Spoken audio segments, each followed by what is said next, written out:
like get distracted by other things. Too bad. James is I probably like it. or probably I can- coming home. Try and fill that role until they come. I can't understand a word you're saying, Tenek. Yeah, didn't get very much of that. You are underwater.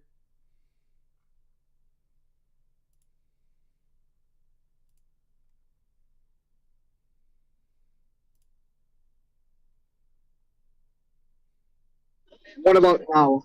A little bit better.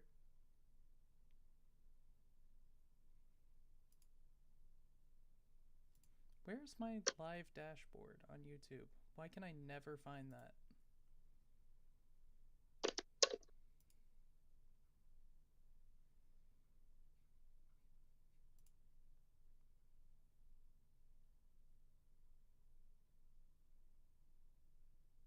View in live control room. There it is. And now we can pop out the YouTube chat. Are we live? Yeah, we are. Oh shit. Drax, it's well past time to blow off dust on your copy of Paranoia Agent. Anime Club has started. You should have done your homework in the month and a week, in the 5 weeks that you had beforehand. It is going Please see right me after now. class. Wait, Tom, did you really finish? Did I finish it? Yeah, I finished it this morning. This is like one of the first times where I like watched the show really quickly. Yeah, I watched it a couple of days ago. Super quick. I watched it like a few weeks ago. Oh, wait, the goal! YouTube's telling me to make a goal, guys! Time for a goal! Oh, another The goal! goal? Another goal stream? We're gonna do 5 super chats as our goal, of all the colors. I don't know what that means. In the next 15 minutes is the smallest amount of time it lets me pick. So I think that means like, in terms of colors, that means like different amounts of money. Like somebody gotta do a $1, somebody gotta Yes, do the it does. $5, 20. I don't know about that. But sure. We're gonna do this. Alright, everyone. We have a new goal today because YouTube wants me to set goals because it only cares about the money and not the art. Just like me. Goals. We are aligned in Literal that way. goals. Start the goal. Your goal for this stream is to make 50 super chats in the next 15 minutes. Go! Do it! Oh, what an unachievable goal. No, do it! I believe in you! If there's one thing I've learned in all my time on YouTube, it is the power of this community. I believe. I don't know. Gamer, thank you. I don't know if there's gonna be 50 people here in the next 15 minutes. Well, then we're all gonna have to step up multiple times. God, it would be so funny if I just super chatted myself like $5,000. Which is fine. Directly into, oh no, not even directly into your own bank account. YouTube's taking a cut YouTube of that. takes a cut of that. Yeah. And like a pretty significant cut of it too. Mm-hmm. I think you just paid YouTube $4,000. The 10 viewers we've got are gonna have to super chat 5 times each in the next 12 minutes. I've seen the show like 3 times. His works have the ability to keep drawing me back in. I understand why you would think that, and this is the part where I'm gonna like break YouTube and send everyone after my head. I hated this show so much. Dude. You can't be saying that, white boy. I mean, Come on. look, Hey, only Tom can say that.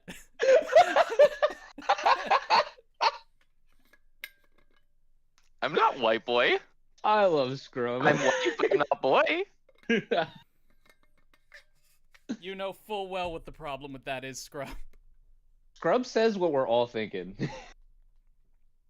All right. No, man, this show was fucking awesome. I'm not saying it wasn't good. I'm saying I hated it. Okay. It was All not right. a me show. significant difference. I will also independently say it wasn't good. 2 separate statements. But not like with my full chest. I'll be like, I don't think that show was all that great. I think it's a bit overrated. But yeah, I see why people like it. Well, I Wow. love the show. Good. Yeah, I think I'm that's very a happy criminal that you take. all had fun. I Yeah, suffered through it, especially after like episode 5. really. After episode 6, I think 7 is when it started falling off. I think I don't know. I think I think I kind of agree with that to some extent, but I don't think it fell off for me. It just clearly shifted priorities, Mm-hmm. and that to me was still interesting, but I could see how you could be like, oh well, it lost focus after episode 6 or 7. I could see. I think that if it had been more explicitly an anthology series from the beginning, I would have liked it a lot more. That's where I have to disagree. I think it works great precisely because this kind of maybe odd mix of an anthology series and actually having like a single plot that runs through all of it kind of reminded me of Odd Taxi in that way. And I mean, I think the cutting room floor element, the fact that this is like just made from leftover ideas from some parts, Mm-hmm. like it shows, but I think it works well with that. Yeah, let me rephrase that. I think it would have been better if it had picked a lane. I think because it is doing the anthology thing, it has to pick the anthology lane. Like you can't start being an anthology halfway through an episodic series. It makes it feel like you were given too much time by the studio and you had to fill it somehow. Okay, hear me out, because I know I criticize like Death Parade for doing this exact same thing, but this show made it work. Mm-hmm. The show did it better. Yeah. I don't think Because, like, I'm hearing you out. Okay. What is it? Go ahead. it's the sort of like how do people phrase it? It's that cop out answer where they say the city is the main character. Durarara, that's it. That's the cop out. But it really is just like, this is just like a mass hysteria event, so you do need to get all of these different angles that like crop up. Like, you need to see how this affects multiple people, Yeah, and then the actual story, once you get past the anthology, is the consequences of it. yeah, I feel like I agree completely, that's a, and I would have loved a series that just had, hey, there's this weird child serial killer going around, and here's how the people of the city react to that. That would have been great.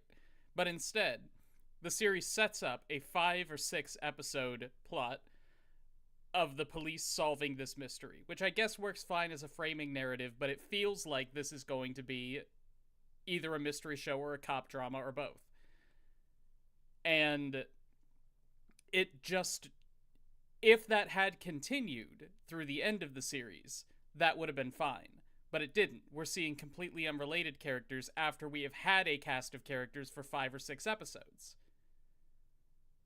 I never but I felt feel like this was even like an anthology series. Like I get why you would think that vibe, but the only episode to me that feels kind of like anthology-esque is episode 8. Mm-hmm. I think everything else does add to the narrative. It adds to the, like Scrub said, the main character of this is the world. It is the setting. It is the society, right? So seeing how all these different aspects of the society are affected by the conflict is what is what the back half of the series is about, right? Yeah, I agree. Like and I you think said, that if that was going to be the best part of the show from the beginning, it should have been the entire show. but that's the thing. What I'm saying is I never was under the impression that the first half of the show wasn't about that. I was like, I thought what you said is, hey, the cop stuff is a narrative framing, right? Structurally to get us into, right? To push us, because who's going to have a better pulse on the conflict of, what's going on, all the violence happening, than the police, right? It is here to push us along, right? But it is not about that. It is not about the cops dealing with this, right? It is about the world. Here's my problem with that, is that the first 5 or 6 episodes, each one focuses on a character who was in the previous episodes. We have Sagi. Yeah. The next character is I forget his name. You know who I'm talking about. But each one focuses on a character we know, who we've seen before. But then when we get to Fake Lil Slugger's episode, that all kind of starts to fall apart, and by the time we get to episode 8, we're just seeing random people. Like, the show sets it up to where we are going to learn the stories of people that we have seen and that we have some, like, narrative attachment to. People who are quote-unquote part of the plot. But then it stops that. I don't Never think... in the show does it like state that, though. That's I feel like that's an assumption on your part. Say, hey, there's a plot. We're gonna follow people who are part of the plot. Like... Hold on. I don't think the people in episode 8. I mean, they are random, as in they weren't previously introduced before that episode, right? That is the only episode that they are in. But they are connected to the fake little slugger guy. Right? It's not that they don't have any connection to what's going on. But no, that connects not to arbitrarily. Yes, arbitrarily. The whole thing about that is what is the guy's name? Makoto or Musan? Yes, Makoto is the fake little slugger. Okay, all right. That episode, like, the framing of that is recontextualizing why he was doing what he was doing and the steps that led up to that, right? And then we're seeing the fallout from his events, with these other people who had the same ideas that he did, but just in a different way, right? And like episode 9 and 10 show just like how it's expanding beyond the reach of just like people who are connected by it. It's affecting literally anyone. Yeah, and I personally and I don't like it. And I don't like it. Like, that's all I'm saying, guys. I hate people. I don't like seeing them. I don't like people. I don't want to see them.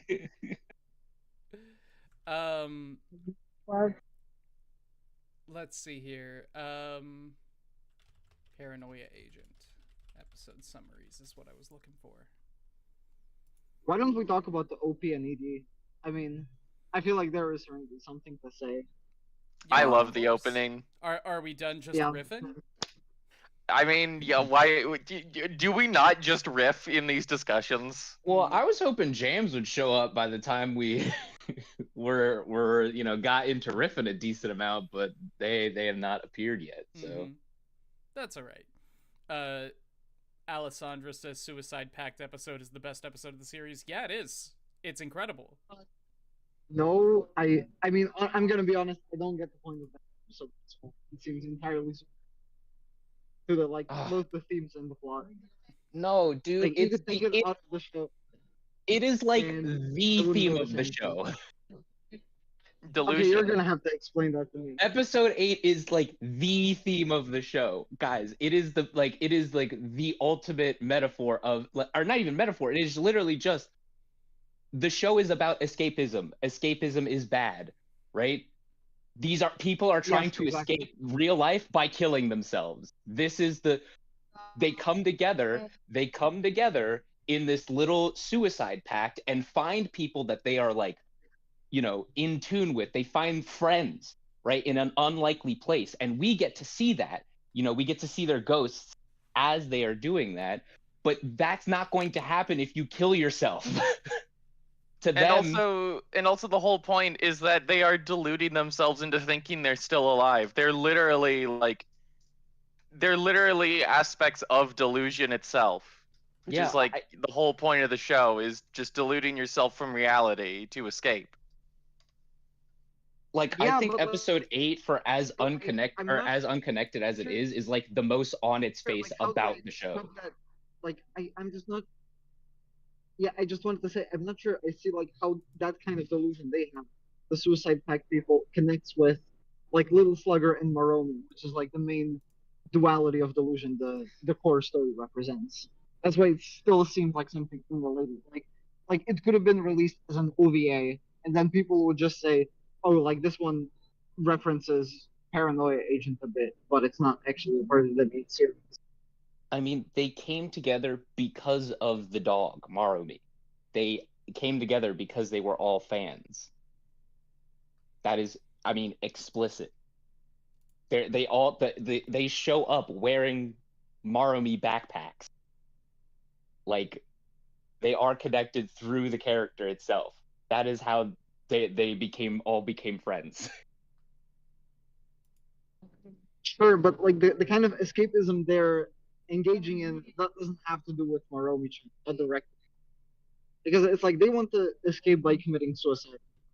Other people, the normies, they want to escape by indulging in Moromi merch. That seems like two pretty different things, right? But that is the point that the Am I show is crazy? trying to make. That is the point that the show is trying to make. It is the same thing. Trying to escape in itself is suicide. Trying to escape is killing yourself. You are deluding yourself into thinking that you can escape reality through this merch, right? And then going so far as to literally kill yourself. That's what it's saying. I mean, I don't. Yeah, I mean, okay, yeah, I get that. I don't have anything more to say. Like, if you All right. read it that way, then I can understand, like, contextualizing as a part of I mean, the series. I think just because like the show in its entirety is about both things of Marumi and what's his name, Shonen Bat, the little slugger. Yeah, Little Slugger, yeah. Literally being like these parasites, but with different purviews of each of them, right? One is this cutesy, pink dog guy, and the other one is this murderous monster. Like, but they are both fictional creations that are taking hold of people's, perception of reality, right? Like this is collective consciousness. Yes. Kind of. Right. So to have one be going around killing people and to have the other one bring people together to kill themselves, like I think is very apt. Like it's a very apt comparison. And that's why the show is good. Sure. Bryant. I never said it. Well, I did say it wasn't good, but I was You joking. did say it wasn't good. I did say it wasn't good, but I was joking. You don't get the why back on this explanation. No, you're right. I mean, but like you did also say Lane sucks, and you didn't. No, really Lane suffer. sucks. Lane is terrible. Yeah, well, Lane I does mean, I not agree with that one. suck. Lane sucks. No, Lane doesn't suck. Tommy really should have joined like a month earlier. And Yeah, I wasn't there for that one. Unironically hearing you guys say Lane sucks, I was like, dude, I need to get in on this. This is criminal. This is I can't. It made me so mad that I paid more money to Bryant. I need to do this more often. I'm gonna give you money so I can beat you with a rock. Can we? Full Metal Alchemist Brotherhood sucks. Free Run All sucks. right, well, what else okay. do people like? Clanad. Clanad, unironically, Oh, Clanad fucking a pointless sucks, misery man. factory. I mean, actually, yes, Clanad sucks. Oh, you know what? It would. I think the community would kill you if you said like Dungeon Meshi sucks. See, people think I think that Dungeon Meshi sucks because whenever I look through the comments on my Dungeon Meshi video, they're like, "Don't make videos about things you don't like." Like, I gave it an 8 out of 10. What are you talking about? Also, yes, people are allowed to make videos on things they don't like, guys. Come on. Nah, I mean, if Dungeon you hate Meshi. it so much, then why waste your time thinking about it? It's like, what video did you watch? Dungeon Meshi, not my vibe. I know people like it a lot. I dropped the shit out of that. I was like, nah, I'm alright.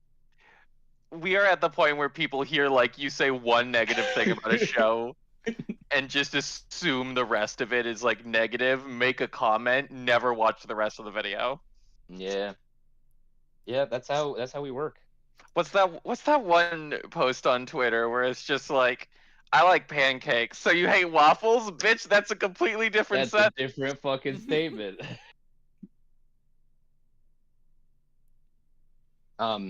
Anyway, so I think this show is like waffles. It is like waffles. the There's a waffles bunch to of the different Lane pockets. pancakes. Exactly, you get me. This is waffles to Lane's pancakes. So you don't like pancake? Question Well, mark. apparently I hate pancakes, but waffles are all right. Like, I will eat a waffle. I love both dearly. I love I go to maple Waffle syrup. House every month. Okay, I think this has maybe gotten a bit too off rails. So just to make a few comments Exactly on the like OP. Paranoia I didn't- Agent in the last episode.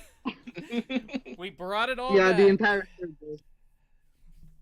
Sorry, What I'm looking episode at was- something. Keyframe interval. I mean, I guess the plot.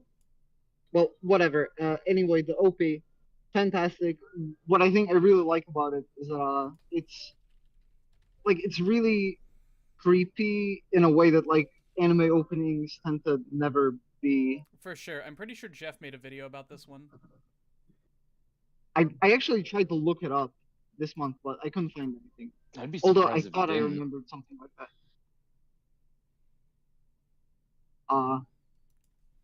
Yeah, I But yeah, like oh, go ahead, Tanner. yeah, like this really weird, unsettling vibe is like this kind of up. Well, I don't know if I can call it upbeat, but it is like a cheerful song Mhm. playing over By just Enya. clips of characters laughing, and well, backgrounds that make it seem like they're in kind of perilous situations. And that's like the whole OP. Like it has basically the quality of an ED considering the low budget. It like manages to get across the vibe of the show perfectly without even telling anything about what it's about. Mhm. No, I like that the yodeling is specifically there because the show's time slot was like at like 3 a.m, so it's like everyone's gonna be so tired when we air this show. I got it. Let's scream at them. Well, that was its time slot in America, right? But what about Japan? Was that the same? Was it Yeah. like late night TV? I didn't know. It was super late, yeah. Dang. I mean, Good for them. anime tends to be late night in general, as far as I know. I love Well, it it. depends on what channel, but yeah. I love it when shows know that they have a super late time. I love it when TV studios know that they have a super late time slot and they decide to fill it with just the strangest crap.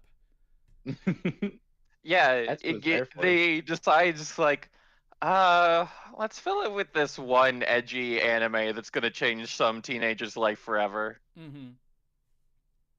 Yeah, I just going back to the opening and how like weirdly unsettling and just off kilter it is. I watched the first 6 episodes with a friend of mine who is not like into anime. Like he's not, I'm not gonna say he's a normie, but like all he's seen is like Jujutsu Kaisen and like solo leveling and shit like that. Oh, That's I'm so pretty sorry Yeah. for them. shit. And so, nah, he's a good guy. He's not into anime. He's just a not. good He's just, guy. yeah, he's a good Those guy. are He's the just, two you know, kinds of people. You have normies and good guys. and good guys. Yeah. That tells you a lot from where I come from. The space of the internet where I have been born. But I literally didn't tell him anything about the show. I just said, you're not gonna ask questions. You're not gonna do anything. You're gonna make any statements. We're gonna sit down and we're gonna watch this. Because I have to get through this, and he just wanted to hang out, right? Mm-hmm. So I started up, and it just opens with the opening, and he's like, immediately, I can see on his face, he's like, what the fuck is going on? I had like he's never experienced anything like this before. It was awesome. It makes you want to watch Paranoia Agent. It does. Yeah, he liked the show. No, the OP is Yeah, because perfect. it's a good show.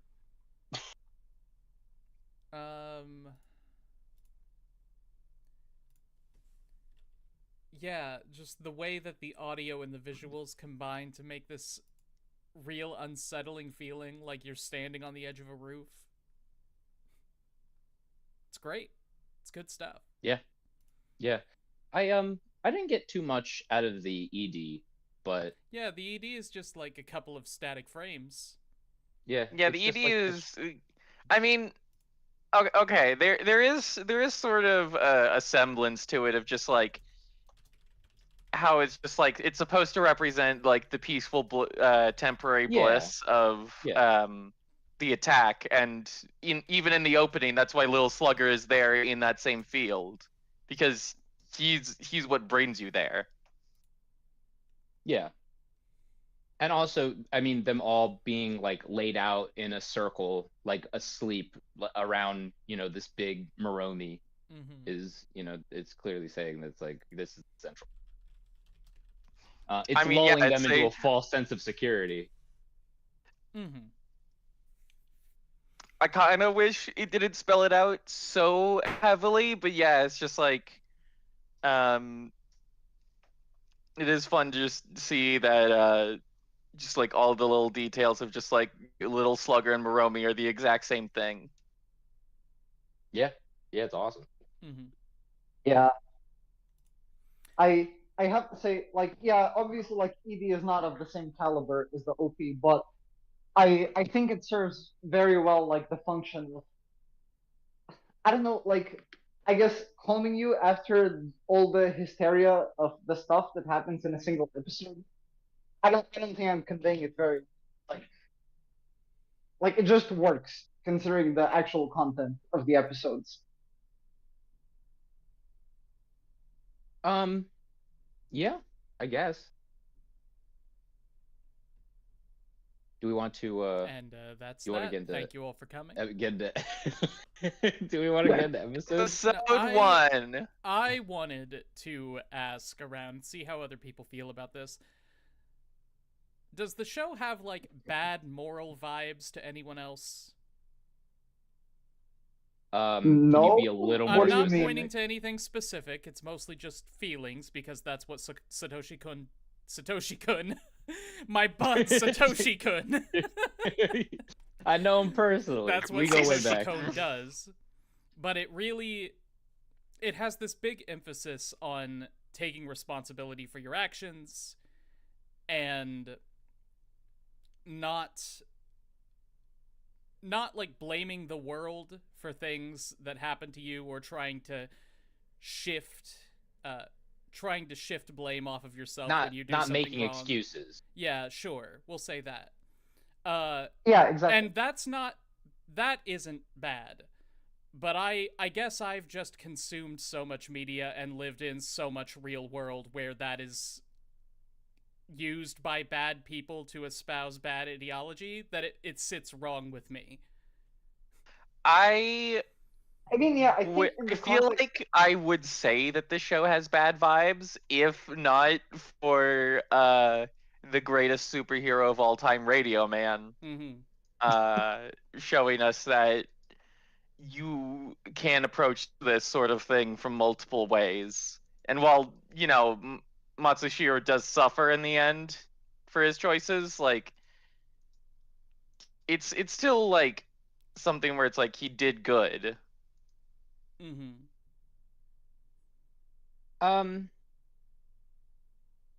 I don't know. I think if we are talking about like the idea of making excuses and shifting the blame and that being a like common idea, I think, and I could be talking like so far out of my act.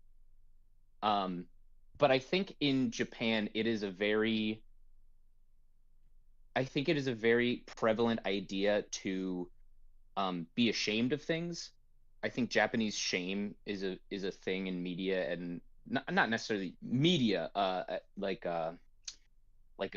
I guess, what word am I trying to look for? Their culture, like something or other, like the things that they espouse through other the artistic cultural mediums. Yeah. Yes. So like you have this idea of like seppuku, of like being like so much you've shamed something so much, or you've shamed yourself so much through loss or whatever, like you were a samurai and you lost, that you have to literally kill yourself. I think the show is pushing against ideas like that a little bit by saying like, no, like, yes, there's been trauma, there's been something bad that happened, but you have to face reality, right? There is no shame in facing reality or escaping, like, don't escape through death or through, these cute little creatures, whatever have you, right? Face it head on. Hello Kitty is the devil, yeah. Yeah, Hello Kitty is the devil, right? But I don't think necessarily that, like, I mean, if I don't know what specifically you're referencing as like I've seen I didn't things that either at first. But like what the thing that's coming to mind as we're talking about this is the fact that you have Sagi, who at the time of quote unquote the incident is what an 8-10-year-old girl who has, the way I interpreted it, has just had her period and her dog runs away from her as she's clutching her stomach and gets hit by a car, and the show is saying, hey, you need to fess up to that. You need to own that. Like, I mean, that's true, but also that's such a I don't think strange it's like the thing to whole say to story. me. Like, To be fair, I think I would say like that is the circumstances where that is the solution, but it also does comment that the whole reason she even lies in the first place is how brutal Japanese society is. like, I guess Yeah, you like can for spin that- this another way, because one thing I didn't consider that Tom got into while he was talking about it is that all of these people take responsibilities for their actions and then keep going. Like, yeah. the police officer, for example, who becomes a security guard, still has a life afterward. It feels like it's saying more like you should own the bad things that you've done and then also not let them keep you from progressing. Just incorporate that as part of your life and keep going. Yeah, I think Yeah. the idea of living with trauma is like bearing with it is probably the most apt, like, because saying like don't make excuses for this, it's like something bad happened that was out of her control. She's not making excuses. Same thing with the wife, right? The cop's wife. Like, bad things happen that are out of her control. It's not necessarily mistakes that they were making, or like something that they could do about it. But it's just general trauma that, like, bad things happen. You have to live with it. You shouldn't escape. She's so cool. With She the was wife? my least Yeah. favorite Women. character. Really? See, this is where we get into me having very different priorities for media than all of you. I can't believe Explanation Point hates women. I do. Yes, That's yes, what I exactly. said. That's absolutely what I said. You can quote me on that. No, you can't. Also, real okay. quick, I just want to say, Alessandra, don't worry. I am excited to rip into episode 3 so much when we get to it as a plural character herself. As what was I even gonna get into? You were talking about the wife and how you didn't like the her. wife. For me, what I dislike about this show, and shows like it, like Lane, like Evangelion, is I knew you were gonna bring up Eva. I fucking knew it. well, of course, it's like the most prominent example of this kind of show that I hate, which is that it seems like they're prioritizing presenting what they want to say in a convoluted way that allegedly makes you want to watch the show multiple times. Like, where you have to keep digging and digging and digging to really get the message. And to me, that is a failure. But going back to the wife explicitly, it feels to me that when you have a character like the wife, who is just very explicit about what her deal is, that she literally looks at the camera and says, hey, this is my opinion on the whole situation, where it seems like she's actually talking to the viewer, like, at that point, just write an essay. It is the episode that she's in is like literally mostly exposition. Like, Yeah, she is just it is. expositing information for the Which most is part. Yeah. also not writing that I have traditionally seen as good. I have always been told that characters sitting down, looking at the camera, and telling the viewer what's going on is bad.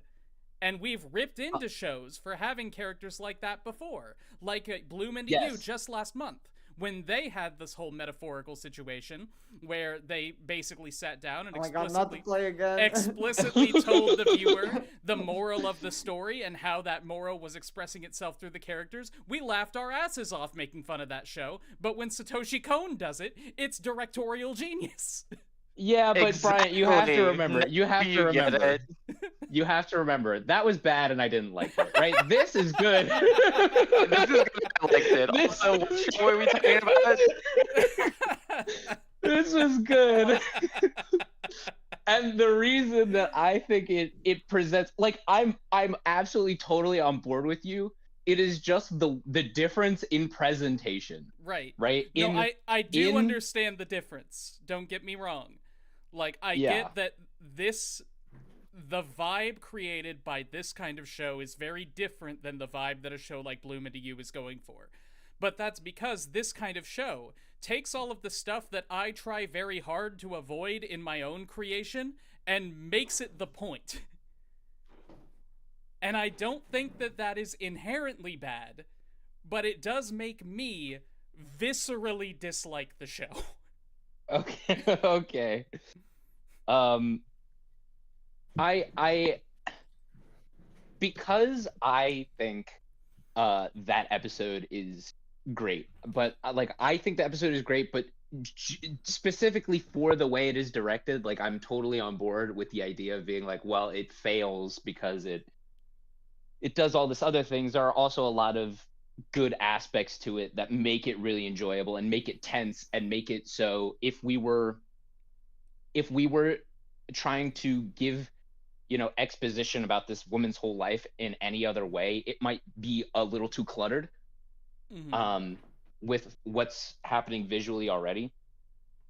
That, you know, I think it's probably just a thing where they were like, let's be upfront, let's be honest, let's just tell you what the show is about, right? Like, I think the show is not as smart as people think it is. I think people, because like what you said before about like going back to shows, right, over and over and over again. Like, I don't look at Paranoia Agent and be like, oh, it's like Technolize or like Ergo Proxy or something like that. Like, I think it is very on its face about what it is about. Yep. Yeah, exactly. But I think it's just the presentation. I think that comes through in this. Yeah, I think it's just presentation. Like, it's very psychological. Like, just to hit on what you said about the direction, I do think that the way, for an exposition scene, the way the scene is directed is very striking. Striking, word used advisedly. I like how Lil Slugger isn't actually in frame, how he's hidden behind the curtain and silhouetted. The way he's not standing still, how he's always fidgeting and swinging the bat, just getting ready to slug his lils. Yeah. Yeah. Don't phrase it like that. How there's basically, when they show both characters in the same scene, like in the frame, they're divided by the wall through the curtain, like constantly. Even when he gets so close to swinging at her that like they zoom up the camera and the door frame is like literally right in front of her face, and yet she never flinches. Like, it was so good. But it's also just, I love how we only see Little Slugger when he gets more and more real. Like, otherwise, like when she's in control, we see Little Slugger through a curtain, like a shadow on the wall. It's almost like this anime takes a lot from the allegory of the cave. Yeah, absolutely. I don't know about that. I don't know about that now. It's literally delusion. Well, the allegory of the cave isn't about delusion. It's about reality.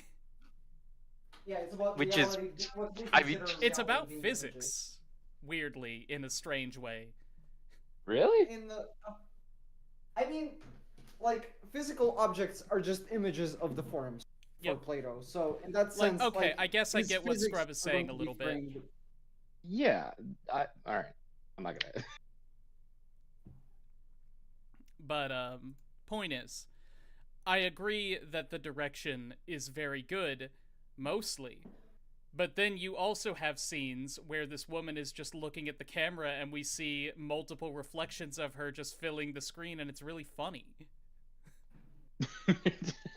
Honestly, I don't know what you're referring to. Because your memory blocked it out, I'm sure. You need to explain yourself. No, there's in that exact same scene, we see the wife just staring at the camera, and she starts saying her piece, and then there is another wife behind her who speaks at the same time, and then a third close to the foreground of the screen, and then a fourth who comes in from the side. It's really funny. It's when there's like these different aspects she's talking, and these different aspects of herself almost seemingly pop up in I'm gonna be completely real. I do not remember this at all. Really? Yeah, because it was really bad. It was really dumb. Well, hold on. Let me say this before you say anything, Tom. The fact that there was a reason for it doesn't make it good. Look, I'm totally on board with. I mean, I've already said the reason for it. I'm just saying I don't think it is as goofy looking as. I mean, it is simultaneously goofy looking and also really evocative to me, at least. I'll give you unsettling. I think there's a lot of that's probably a better word for it. There's a lot of that in this show, though. There's a lot of like really goofy like things, like facial animations or like weird like mannerisms that the characters do that are like hilarious. Yep, that's true. But I think it is being goofy in a way that is trying to disarm you, and be and pull you into the vibe. I don't agree, but okay. I don't disagree hard enough to fight it. Okay. Which means we win. Yep. Which means I have won today. Correct. That is our delusion. Yeah. That I win everything. But no, like when you talk about things being goofy and disarming on purpose, or specifically as an aspect of Cone's direction here, I adored the way they animated the detective's delusional world in the last few episodes. Yeah. That was remarkable. Yeah, it was awesome. Even just the fact that he has a sword to fight Little Slugger with. No. ExPoint means like Ichi's like world of nostalgia, right? Yeah, that one. Everything's a cardboard cutout of just like it's literally everything is two-dimensional and safe and like easy to understand. And it looks exactly like the animations from his childhood did. Yeah. Presumably. I'm not gonna say I've watched enough anime from the 50s. Well, there was no anime from the 50s, but...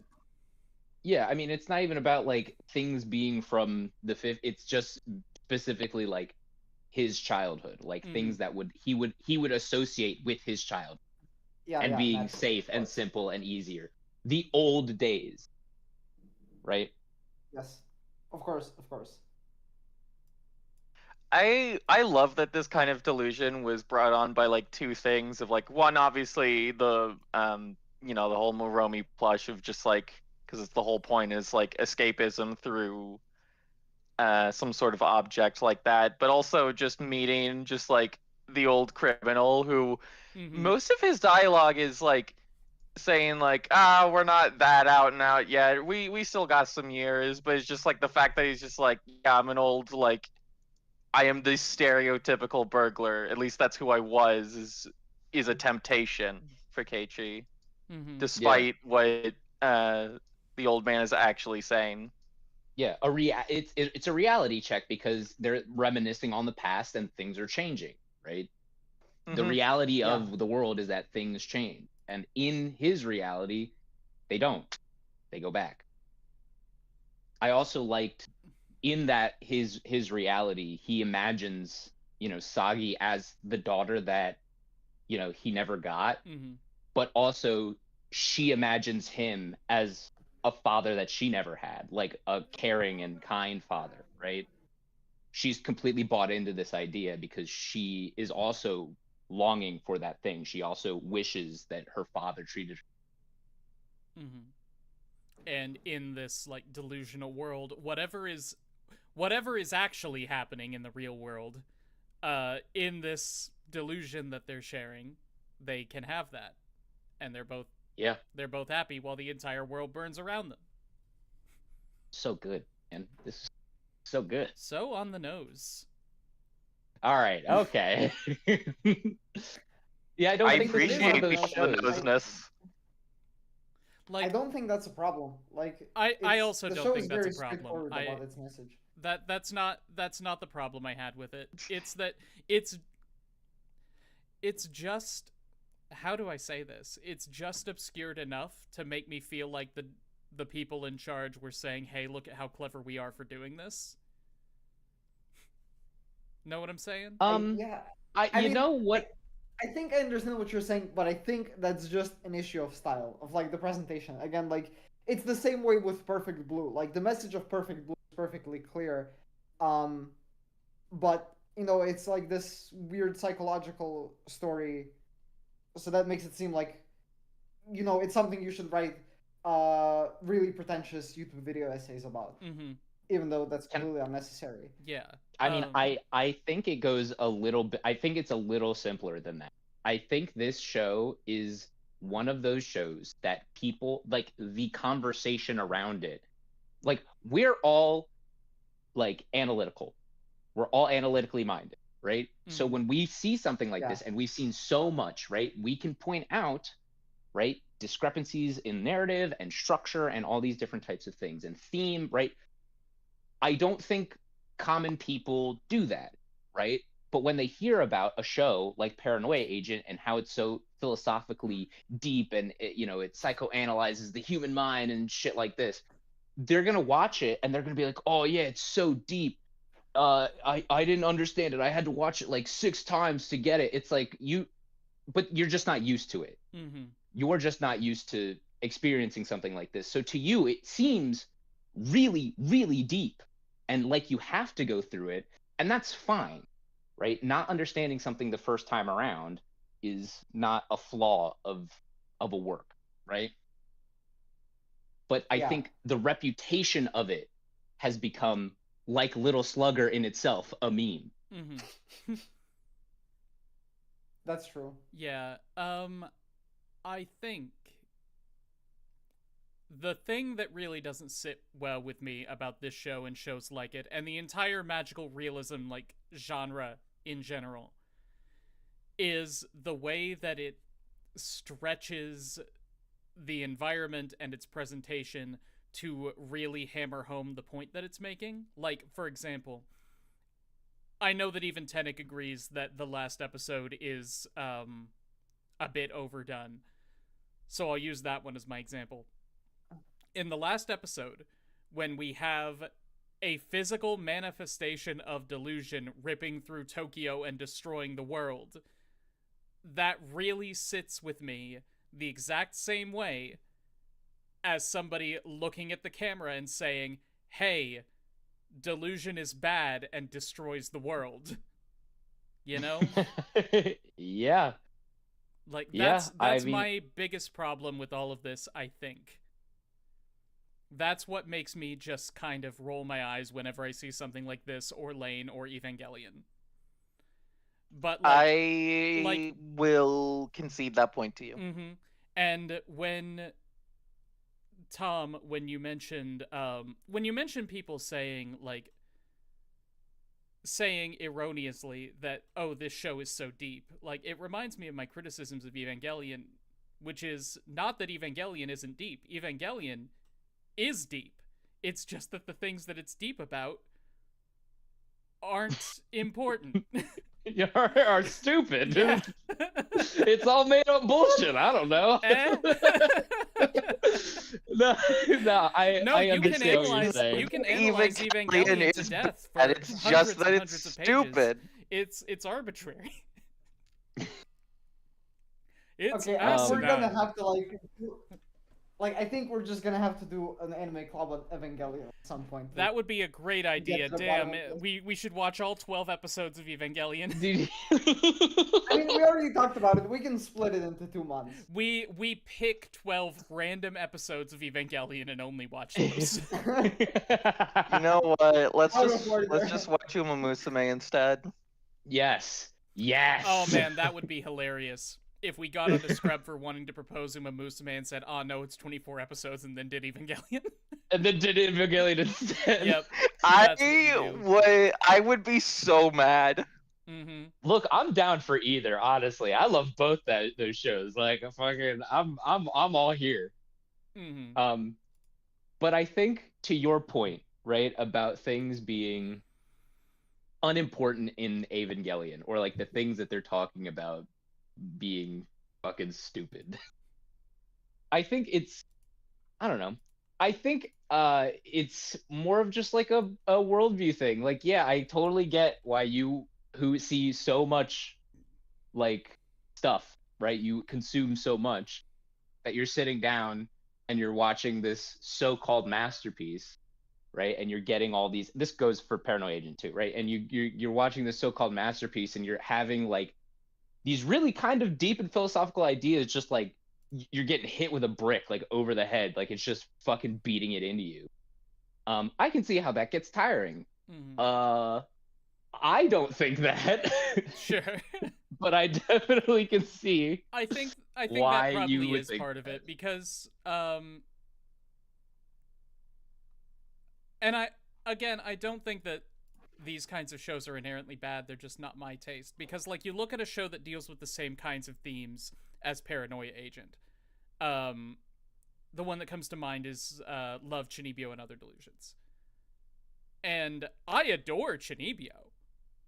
I don't think I don't know. It just has very different priorities for its narrative than Paranoia Agent does. Paranoia Agent wants explicitly to explore this idea as a philosophical discussion and to present its narrative. Its narrative is secondary to that, you know? And the way it explores this idea isn't necessarily through character so much. It's through plot, it's through tone, it's through exposition, and directorial choices. Like, the characters exist to explore the idea in a way that I don't feel is true for something like Chinibyo, where the characters exist as people who happen to be dealing with this idea. Okay. I don't mean to cut you off. Please. I have not seen Shinibyo, so I can only speak so much to it. Does it lose the other things that are presented though in a Paranoia little bit. Agent? Like, Okay. I mean, part of that is just because it doesn't have legendary director Satoshi Kon at the helm. Okay, yeah. I don't think it inherently has to lose these things, because, like, I haven't seen Technolize, for example. Is Technolize more character and narrative driven than Serial Experiments Lane? Or is it trippy? It's trippy, but it's also like it's probably more character heavy than Lane, because I can't like the only central character in Lane is Lane herself. Right. So like yes, it's more character heavy than Lane, but Lane is a very specific example. Mm-hmm. I don't think it's more character heavy than.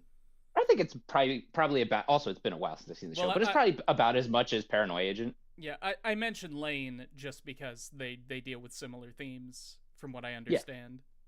Yeah. Let's see here though.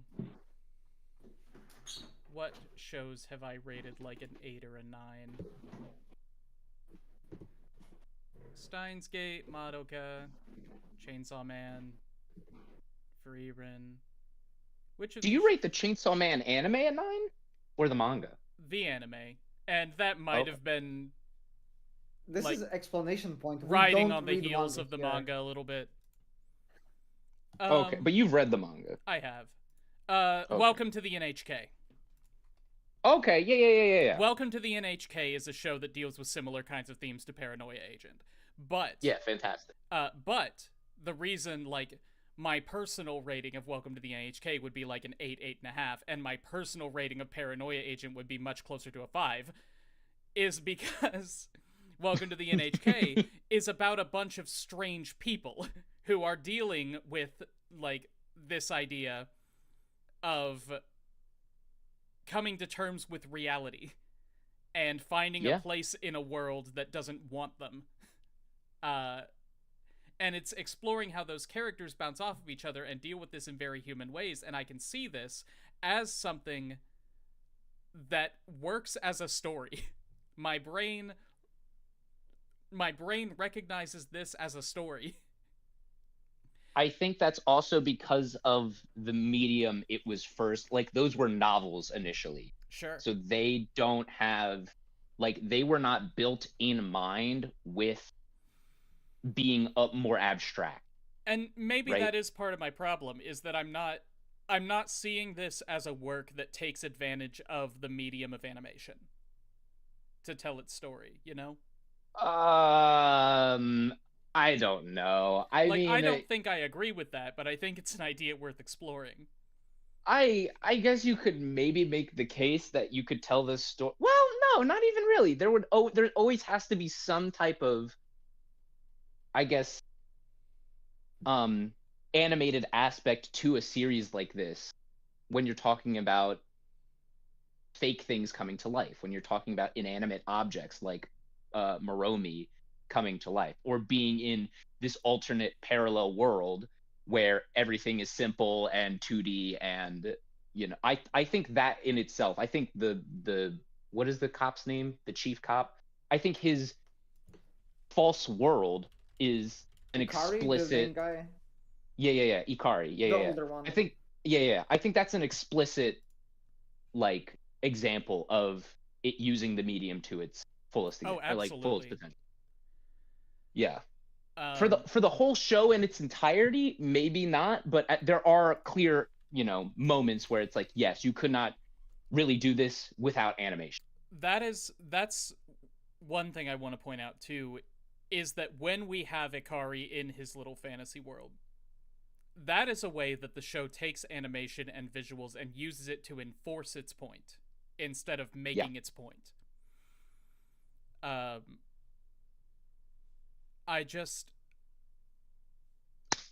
It enhances the vibe so much to have them wandering around this cardboard cutout world. But it doesn't make me feel like I'm being talked down to.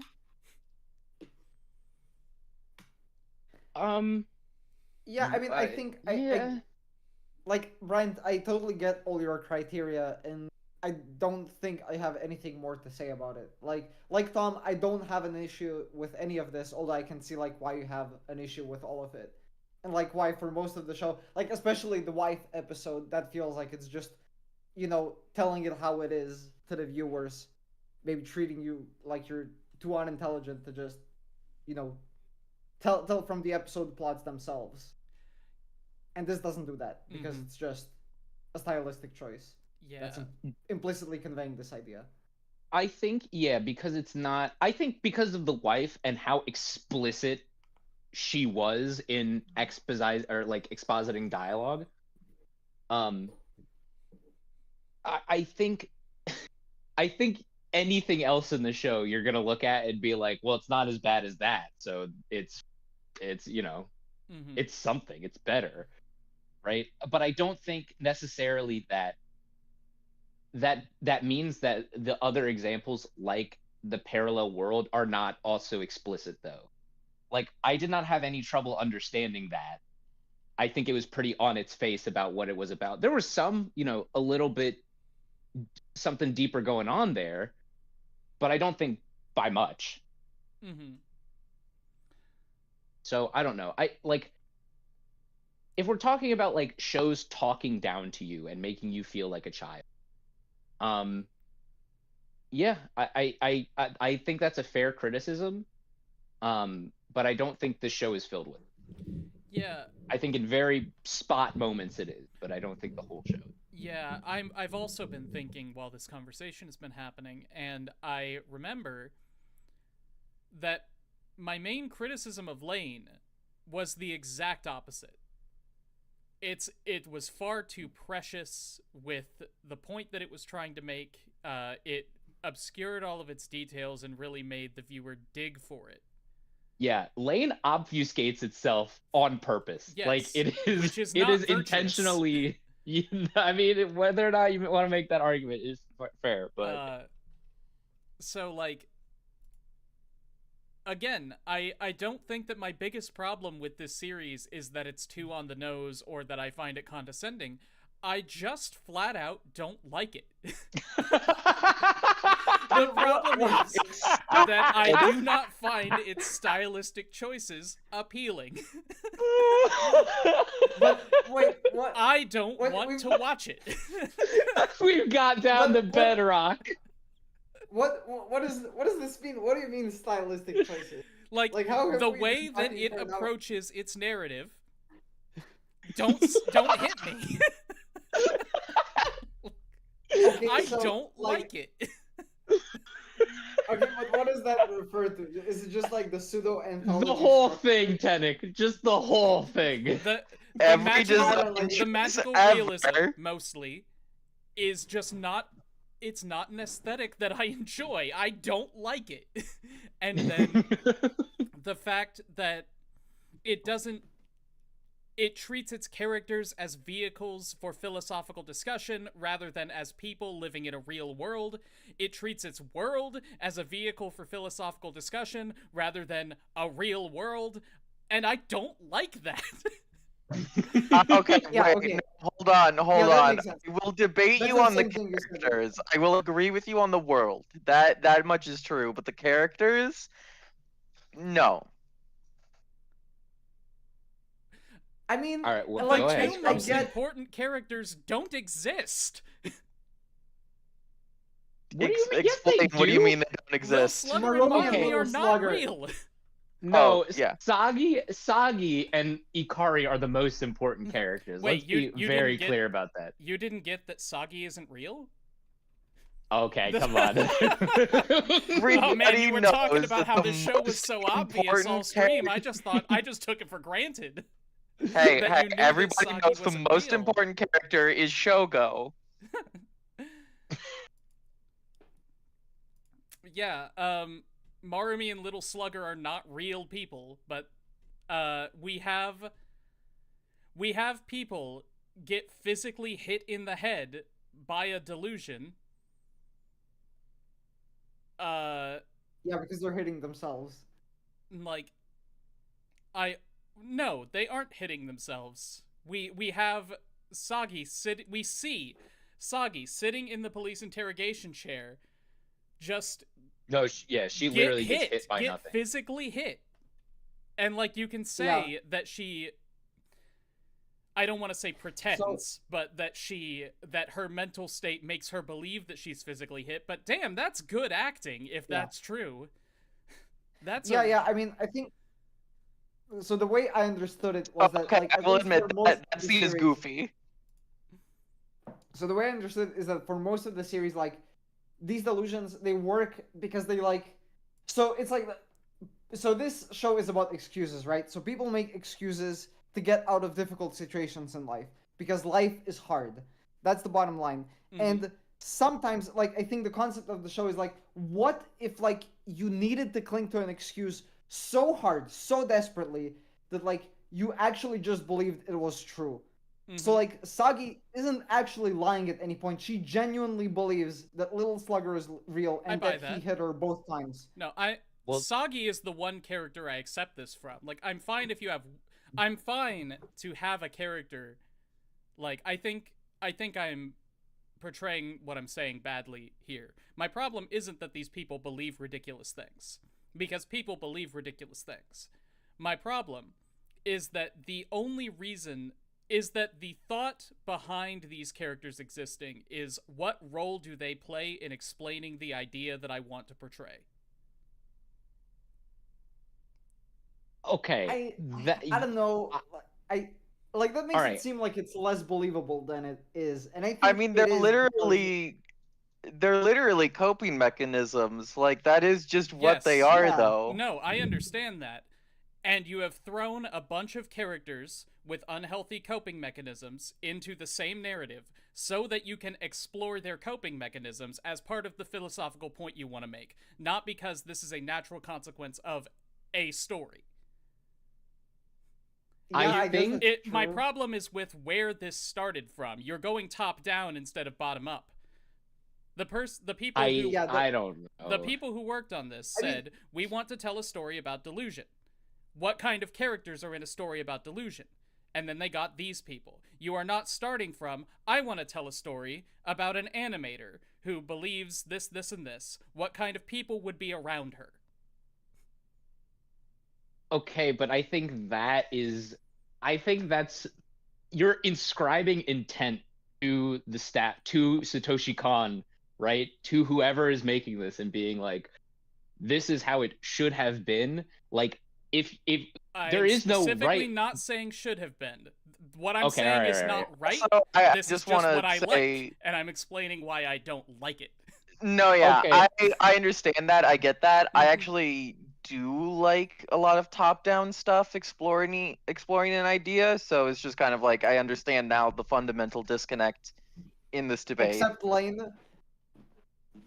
Well, yeah, that's because Lane's ideas were stupid. Okay, all right. Also, I want to vindicate myself a little bit here, because I looked up a list of Paranoia agent characters on Google so that I could reference their names, and the first You can two just look it are up Lil now. Slugger and Marami. All right, The okay. first two on the list. Do you not think that is indicative of what the show is trying to say, though? Like, I the think it's fact that indicative of them being the most important characters, yeah. I know, but they Have explicitly here are says like. that Tsukiku is the first most important character. So take that. I think when we're talking about Marami, right, and Little Slugger being characters, right? They are like the show itself, right? It is all fictional, obviously, but like those characters are not real, right? Sure. They are a figment of somebody's imagination. But it is the fact that people do see them as real. They let them affect their real lives. They get attached to them in the sense. This is why, like, it's I mean, yes, it is on the nose about being like explicit, but like the fact that people are saying like they are real characters or they're the most important characters, they're not characters at all. They are ideas. Right? That's all that they are. I am vehemently against this idea that the Little Slugger especially is a character. he is a mimetic delusion He's of an society. info hazard, as the kids say these days. Yeah, exactly. He's a trigger warning, okay? I think when we're talking about those guys, they're just not characters. That's all it is. Okay. I think that's a part of Brian's point, or I guess Well, issue. I don't care if Lil Slugger and Marami aren't characters. Well, Like, yeah, but your problem Yeah. is that like the actual human people are like there because they have this like structural purpose in conveying the show's point, yes. and not because the Satoshi Kon wanted to tell a story about people. Right. But that's like Okay, all. also, but he- that's wait, all here's the shows. thing. That's not true. Here's the thing. I just want to say, this story takes place in a giant ass city. All right, I'm fine with the show picking the characters that would be affected the most by this story and plot. Sure, but I'm not. But that is what they did. Yeah, They picked and I'm the okay with characters that. whose I think that's a good idea. they picked a bunch of characters whose personal situations they want to explore because they are related to the specific philosophical idea that this show wants to explore. And that's not a problem. I just don't like it. No, yeah, okay. Yeah, like, I don't get how we can keep talking. We are going I in just like- circles. We need to take a new topic. Yeah. Yes, I mean- yes, we've been going in circles for Like, like an hour, I- especially because like we already talked about this with Lane, right? Like Yeah. literally a year ago. Like, I don't know what else to say. Yeah, We need to pick a think new lane. You know what's a great show? Freerun. Because every character in it relates directly to the ideas that the show wants to portray. all right, but could you not say the same thing No, about this? You that's could what I'm saying. That literally was the joke, is that I was saying the exact same thing.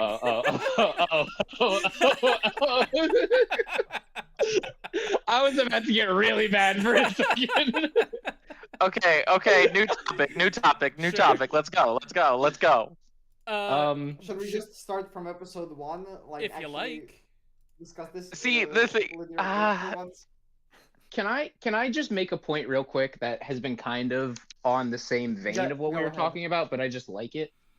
I just like the idea of Moromi being like a Hello Kitty clone like a lot Mhm. and being Yeah, like this. Did anyone see the meme I made? No one reacted Yeah. to it, so I No, have I saw idea. it. Well, I saw it today. I saw it like an hour ago because I wasn't looking at the chat. To avoid the conversation. I just like it so much because especially now, because like the end of the show, right, is like it's a cycle.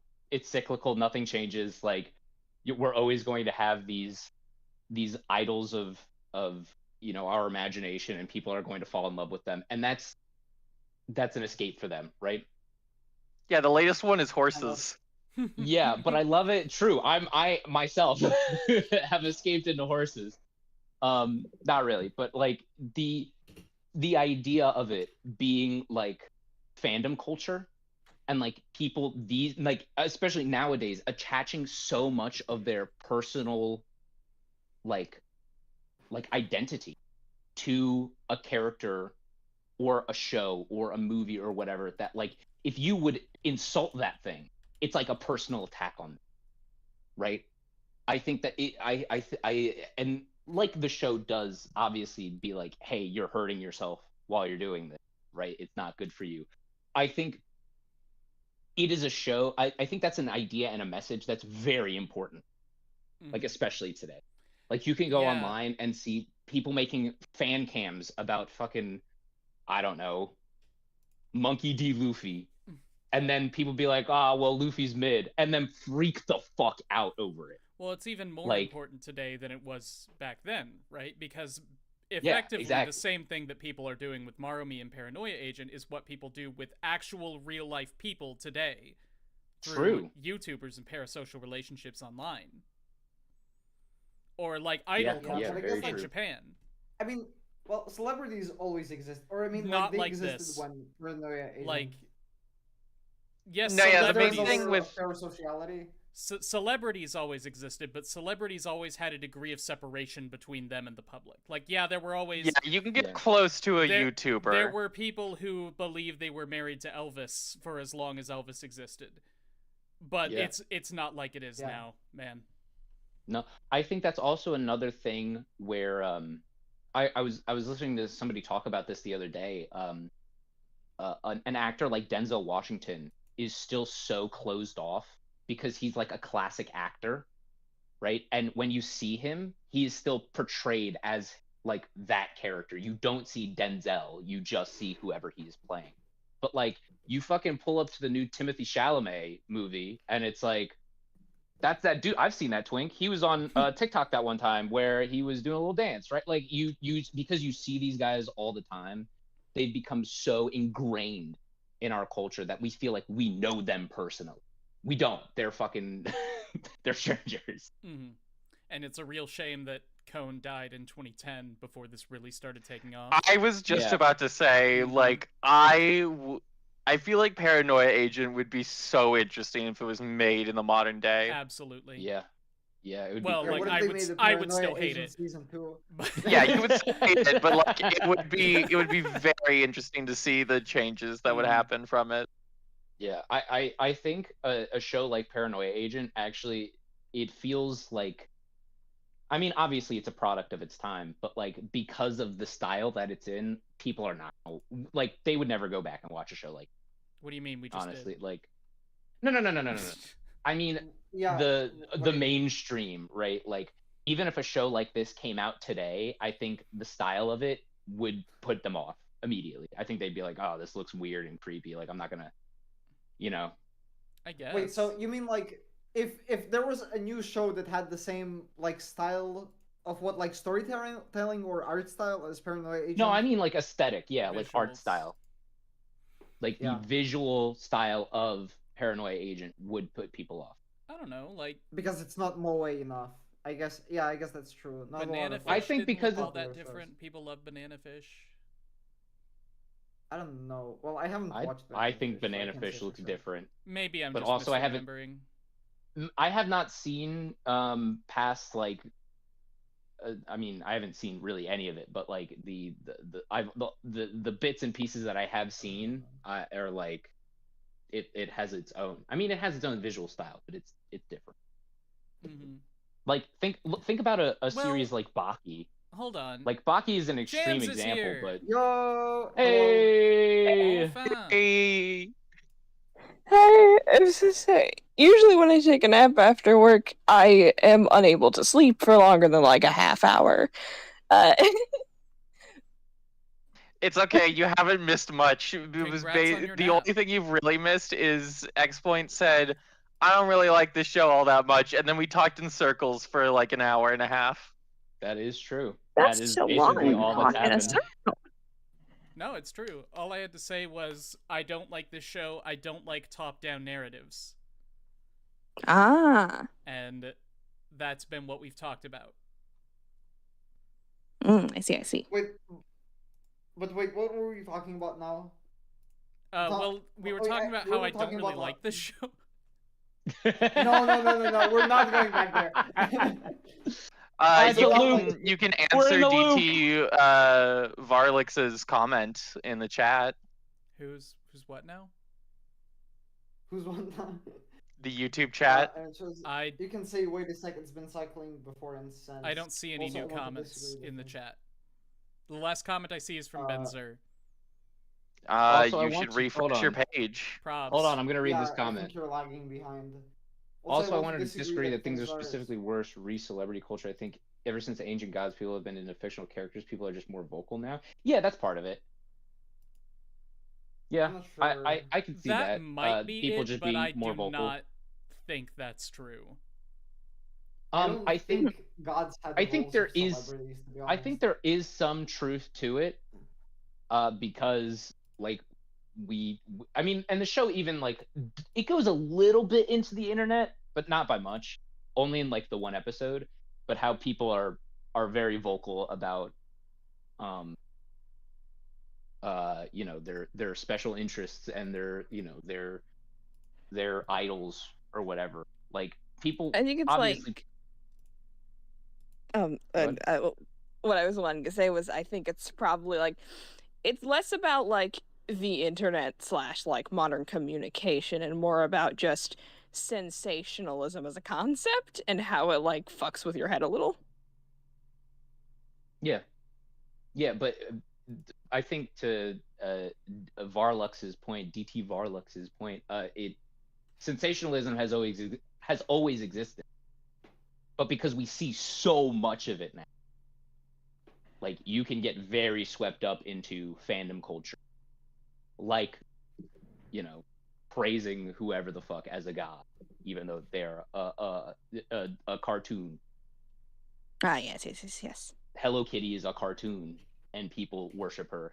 Miku is a cartoon, and as much as I get on my hands and knees and pray to her every morning, she will not love me back. Okay? Couldn't be me. Whoa. There's so much chat that I missed. Hold on. Wow. Thank you, Low Tier Trash, for your contribution to the, what do they even call them? The goals? The goals. For your contribution to the goals. I appreciate that The quite goals. a bit. Let's see here. Paranoia Agent Good Show. DT Varlux, happy you think so.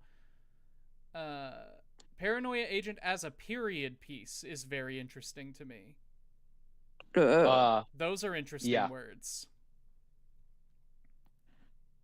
You couldn't make paranoia saddles today, says Benzer. That If you mean Paranoia Agent, I don't think that's true. I think Paranoia Agent would work very well today, but I we've think been he over was that. making a joke on Blazing Saddles. Paranoia Saddles, Jams, I you see. sound so tired. Oh, I guess it's just because I literally woke up 2 minutes before I popped in here. Well, welcome. I mean, I figured, but like, you Wasn't sure sound anyone was reading like this you're chat. Nobody blinking was. at separate intervals. I promise I am not blanking. I am paying attention. I know what's going on. I just Not it occurred to me blinking. that Okay, that's a problem in and of itself. what was that? All right. You said you're not blinking? I'm going to get a cup of coffee, and blanking. then how should we go ahead and get into the individual episodes?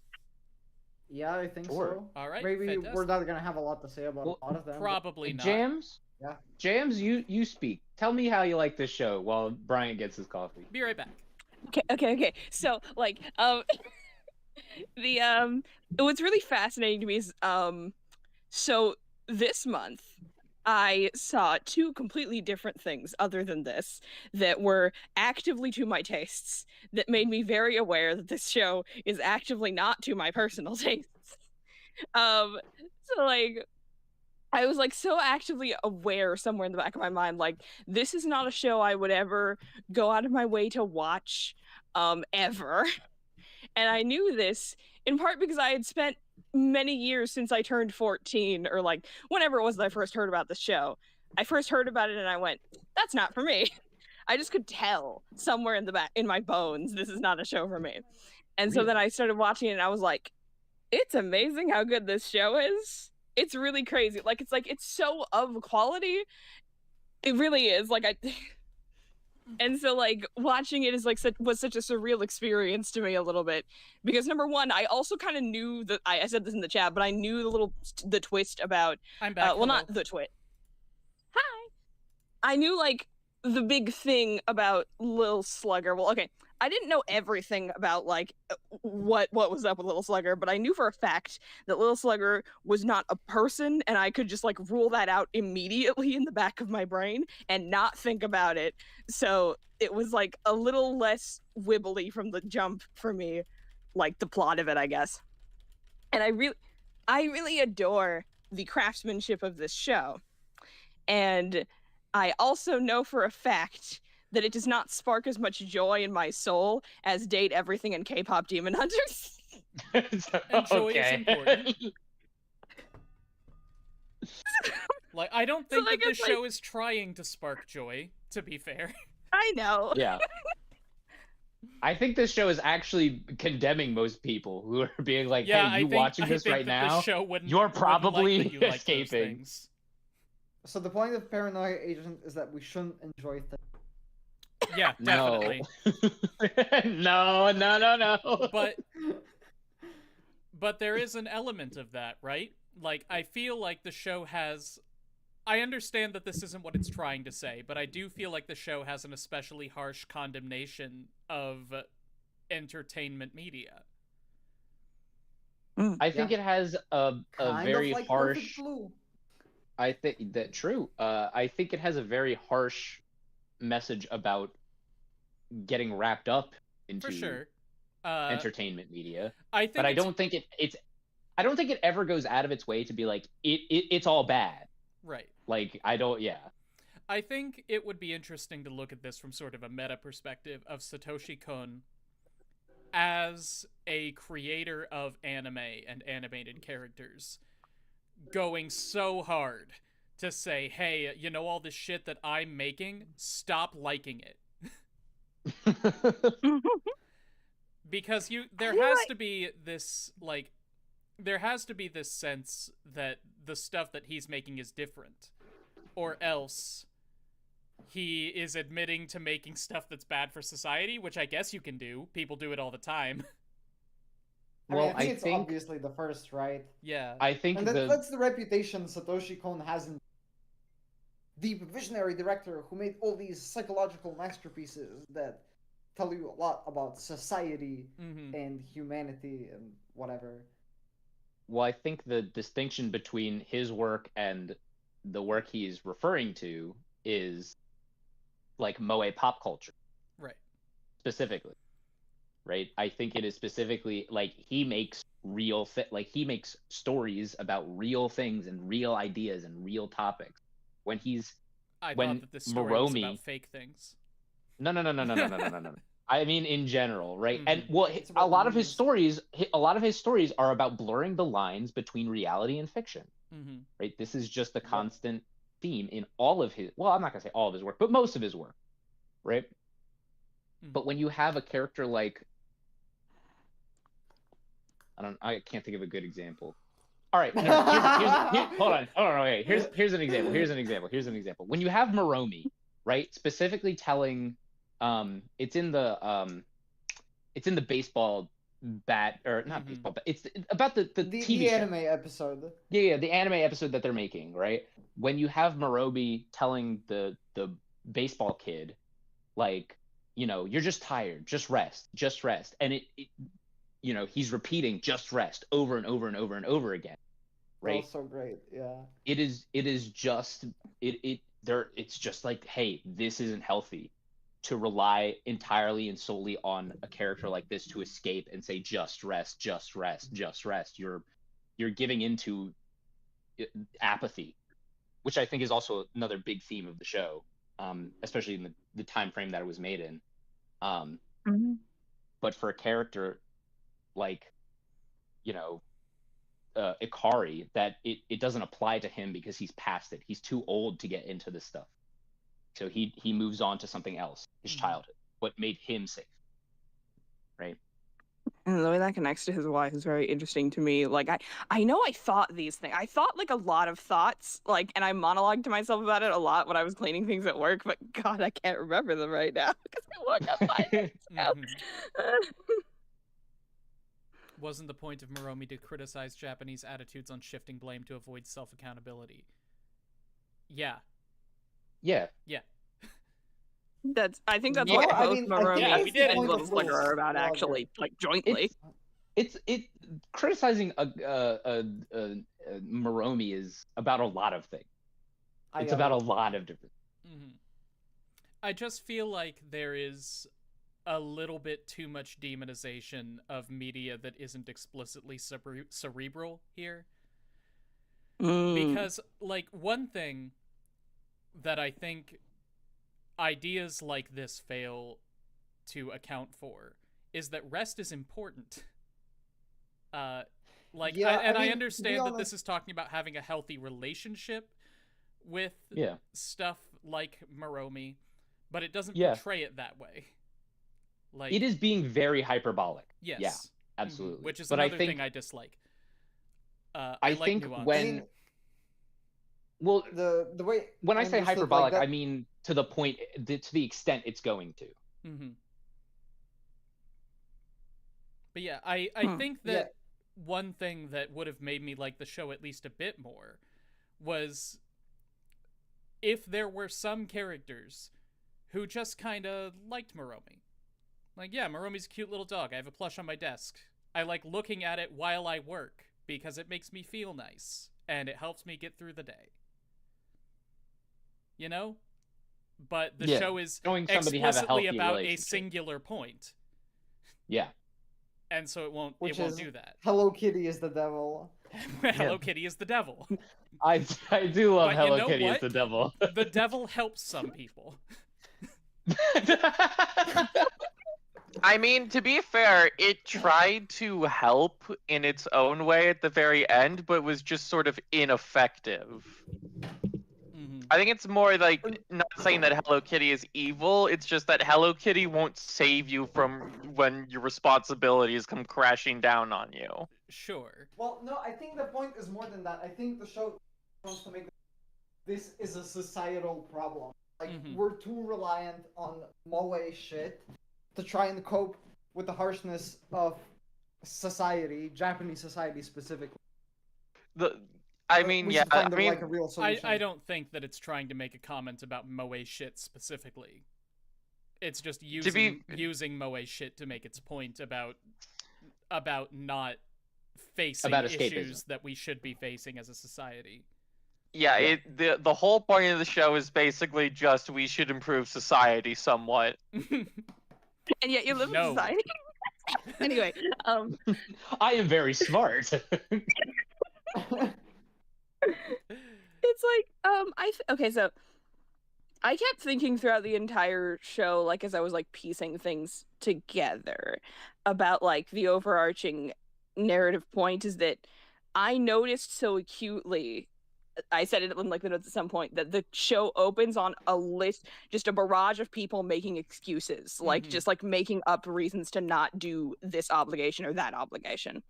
And then what do you know, the big thing that happens in the episode is Tsukiko is attacked by Little Slugger. Oh no, how awful. But in the next episode, she sees him again and he speaks to her, and that's the only time he speaks for like so many episodes. I can't think of like another line that he speaks other than saying to her, "We meet again," which is really cool and interesting. And I think it's like this idea that, because like it's this idea of, to me, a lot of the show was about manifesting things into physical reality, like the idea that like if you go knocking on the devil's door enough times, he's gonna answer you. You know, like that's the idea, Well, in a way of like if you gosh darn it, there's a lot of chaos magic nonsense going on, because like I was researching a lot of like occult magic nonsense earlier this year. So Me when like I have accidentally it in my make a brain, but tulpa it's so hard for strong me it to breaks articulate. society. What? Me when I make a tulpa so strong it accidentally breaks society. Craziness. If I remember correctly, that's not Lil Slugger. That's Makoto who speaks. I think Makoto just attacked 2 people. Yeah, Like, it was those people, right? Like this happened. Yeah, the after- translations I have seem a little confused on who he attacks. Like I've seen people go with like multiple different sources, but I'm pretty sure, yeah, it's the reporter and it's Shogo, I think. I'm And that's so it. positive The- it was Shoko and then the random police officer. Oh yeah, the police officer and Shogo is one option, and then I've also seen translations that say it's the police officer and the journalist. He absolutely Shogo attacks Shogo. is the little kid, right? Yes. Is chubby one. yeah, okay. Yeah, he Yeah. he The boy attacks with the the kid palm and the tree. police officer. Yes, the palm tree boy and Definitely. the police officer. He attacks those He does two. not attack. Okay, yeah, he does not attack the reporter. No, Correct. the character of Shonen Bat or Little Slugger had not become big enough. Also, I call him Shonen Bat because I watched this in Japanese. Right. But this had not become big enough. It had not become big enough to attack. What's his name at that point? Or like for him to become a copycat and then attack the reporter. Yeah, like He hadn't found out about him yet. I don't remember when Lil Slugger says "we meet again" or whatever he says to Sagi. That is the first episode when he attacks the reporter. The reporter. Okay. I Never thought the mind reporter then. happened in the second episode. No, wait, no. Yuichi happens in the second episode. I'm silly. So that is interesting that that's the only time Lil Slugger actually talks. I mean, he And- does talk at the very end when he finally disappears Right. from. Yeah. But like for the majority Su- of the series during the lead up, Yes. Lil Yeah. Slugger only talks to Sagi, and the word choice is very interesting, or what he says. Yeah. I don't remember the exact words he uses. But it's like, I don't know, we meet again after you drew me on your little notebook that one time. Yeah. In Japanese, he says like "I'm back." I am here. Oh. Oh my god. Okay, I guess that makes Paranoia sense. agent, but everything's the same except for Little Slugger is just replaced with All Might for no No. reason. Lil Slugger is replaced with the Crawler from Vigilantes. There we go. There we go. I We think you really mean figured it out. Crawler? The Crawler? I mean Mr. Nice Guy. Gentleman. No, that's a different guy. Yeah. Okay. Shall we go down the list then? of episodes. I guess why not? Let's go. I mean, Yeah, I think sure. it would be better to go down the list of characters, personally. Actually, I was going to suggest that. Thank you. All right. So we've talked about Lil Slugger and Marami to death. Let's talk about Sagi a little bit. Tsukiko Sagi. Tsukiko Sagi. Tsukiko Sagi. I honestly have no idea how I feel about Sagi. I mean, like I can't say I like her. Like, obviously, I hold contempt for her for like doing everything, for being like unwilling to ever face reality. But at the same time, like, you can't really blame her because of the way, again, Japanese society works. Like, of course, she's going to be subdued and not willing to actually talk out about her, like, well, what, like, drawer's block? Artist's block? Artist's block, yeah. Yeah. Like, that's basically a non-option, so everything in the show has to happen the way it does. The nature of Tsukiko Sagi and, like, what's going on with her connects back to, like, my thing about, like, excuses being, like, a strong motivic element here of, like, the idea that she needs a legitimate excuse to be the way she is. She can't just be the way that she is. Like, she needs a reason to be scared all the time. She needs a reason, air quotes, to be this, that, and the other thing. But there's no, like, societally recognized legitimate reason for her to be the way that she is. And that stresses her out more and makes everything worse. And it's, like, this, like, idea that, like, that's the reason in the first place that she invented the idea of, like, random guy came up to a bat and attacked me, like when she was like an elementary schooler. She came up with this idea, this concept of, like, maybe if I said someone else did this, I will look less crazy. And her dad just, like, her dad is over here like, I guess I will pretend that I believe her. And it's like, and she was an elementary schooler back then, and then she, like, you know, got older. She got a little more robust, so to speak, in the sense of, because she is older, she now has more brain cells to work with. And then, but then she is under so much pressure, like, at her job, especially after the Moromi thing, that, like, her well has run dry, and she digs so deep into it that she hits a carbon monoxide pocket. You know what I mean? I do. What I will say in favor, in, like, a point to this show, it does sometimes get to me to the point where it's just like, maybe I should just hit myself with a metal pipe to get out of work today. No, everyone's been there. I understand it. But, like, I think that what we really need to address here is that we're talking about all of this pressure getting to Sagi, and that's what leads her to fake the attack from Lil Slugger, but that's not where this comes from. She's just leaning back on a tactic that has already worked, which is when she let go of her dog's leash and said, hey, somebody came by and attacked me and killed our dog. In that case, the official story on that is she got distracted and let go of the dog's leash. It's her fault. But that's not what happened. We see the flashback. What happened was that she was walking her dog, and for some reason, she leans over and clutches her stomach, letting go of the leash. And that recontextualizes absolutely everything. Why? Well, because whatever the reasons are that a 9 to 11-year-old girl would lean over clutching her stomach, that is the reason all of this happened. She's lying about hitting puberty. At the same time, though, I feel like it's very much a thing where it's the whole show is saying, you know, that sort of, like, any excuse she could give to the sort of reason she let go of the leash wouldn't be enough.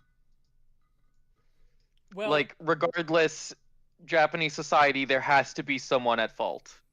Like, a person at fault. I don't doubt that she's afraid of getting in trouble or afraid that the truth isn't going to be enough. But she also, we have to see this as a narrative of a person who is afraid that her biological femininity is not a sufficient excuse for what happened, or it gets her into trouble. Like, this is, with that scene, the entire thing is reframed in terms of womanhood. Like, the whole series. Mm. And I don't know if that's a good choice. I don't know. I mean, like, that's just like the very first specific case where this happened. It doesn't have It's to the do only with, case like, where the this happened, circumstances. which, again, is not a writing trope that I like. But, like, I don't think... I've talked about this before. I am generally not a fan of twists. I don't like information that gets revealed to us at the end and then says, hey, go watch the entire thing again with this in mind. I would rather just be able to examine the show with all of the information from the beginning. See, this is why I think spoiling yourself on a lot of things is really good. That's what I Sometimes, yeah. But the fact that there is this one, like, the truth about the incident that makes all of this happen is that there is a preteen girl who, in my interpretation, suffers her period badly enough to let go of her dog's leash and cannot tell that story. That is the foundation of the entire series. I mean, I don't know. I feel like it's a lot more incidental than you make it out to be. Like, this story, it's just a way to connect Little Slugger and also to, like, actually provide a way for the plot to end. Because that way they just have to approach Sagi and tell her to face her trauma, and then the collective ooze is gonna be gone. It could have been anything. If you are Satoshi Kon, you could have had her get distracted by a butterfly. You could have had her trip on a rock and scrape her knee. You could have had her suffer a headache or an anxiety attack. You didn't. Yeah, you chose this. Yes, and I don't think it matters that much. I mean, after all, like, this is just an interpretation. I didn't understand it. I like, think, maybe that's the intended, like, I think thing. when we're talking about something like this, I think it is important to make the distinction between anything and what happened. Because yes, anything could have happened, where it's like she could have been distracted by a butterfly or slipped on something. But in that case, that becomes more of her fault. It becomes more of directly her fault. But this was a biological thing that was completely out of her control that struck at a bad time. That's literally all that happened, right? And the trauma that came from that, right? I'm on board with your read of it, Bryant. But I like, me personally, I didn't see it like that. I only saw it as something out of her control that just so happened to end up killing her dog. Sure. Right, but, and the like, trauma that came from that. But I can see how that point is. There are plenty of things that are out of her control that could have been chosen. The dog could have been struck by lightning. Like, yeah. You chose this specific thing that is out of her control. Yeah. Yeah, And I mean, maybe I think that's important. It is relating back to I don't think it is. the wife. No, I think it is. I think it's relating back to the wife. I think there's a point to be made about, like, the female biology and Raise his hand. problems, I guess, that come with that. James. Like, okay, so like when I throughout watching the show, in my brain I was like, now I can't say that Tsukiko is Moromi and Little Slugger's mom. I can't just say that because, like, functionally speaking, in the magic system of this universe that has been created, what she's doing is she is, like, pulling on, like, a nascent energy, so to speak, that is just in the collective unconsciousness soup and giving it, like, a symbol and a form. And that is why they are so attached to her, because she's the one who gave them images, and the images give them more power. And they're interconnected with each other because their images were made by the same woman, and not because they are secretly siblings having a stupid sibling rivalry. I can't be saying this in my brain. Right. All of this gets said, it does make a lot of sense. No, what? Not to completely ignore that, James. But I do want to go back to what Tom said, because there is this sub-theme of of childbirth through the entire series. Can I also throw in the idea that in the first episode when she's talking to, or it's brought up like a couple different times, like the cop says something, like the cop, I forget, Maniwa, he say Maniwa. something, or like the two of them, Ikari and Maniwa, have like a conversation about like, you know, are you hitting on her or something like that, and then the reporter has that really, really creepy scene where he's eating the ice cream and literally eats a cherry. Like, he's like looking at her provocatively and like ties the cherry stem in his mouth, like symbolizing popping her cherry. Like, it's, they're, I think I'm on board with this. There is absolutely something here. Yeah. About womanhood and childbirth, and I didn't pay close enough attention to it to make an articulate point about it, because I wasn't told it was important until the last episode.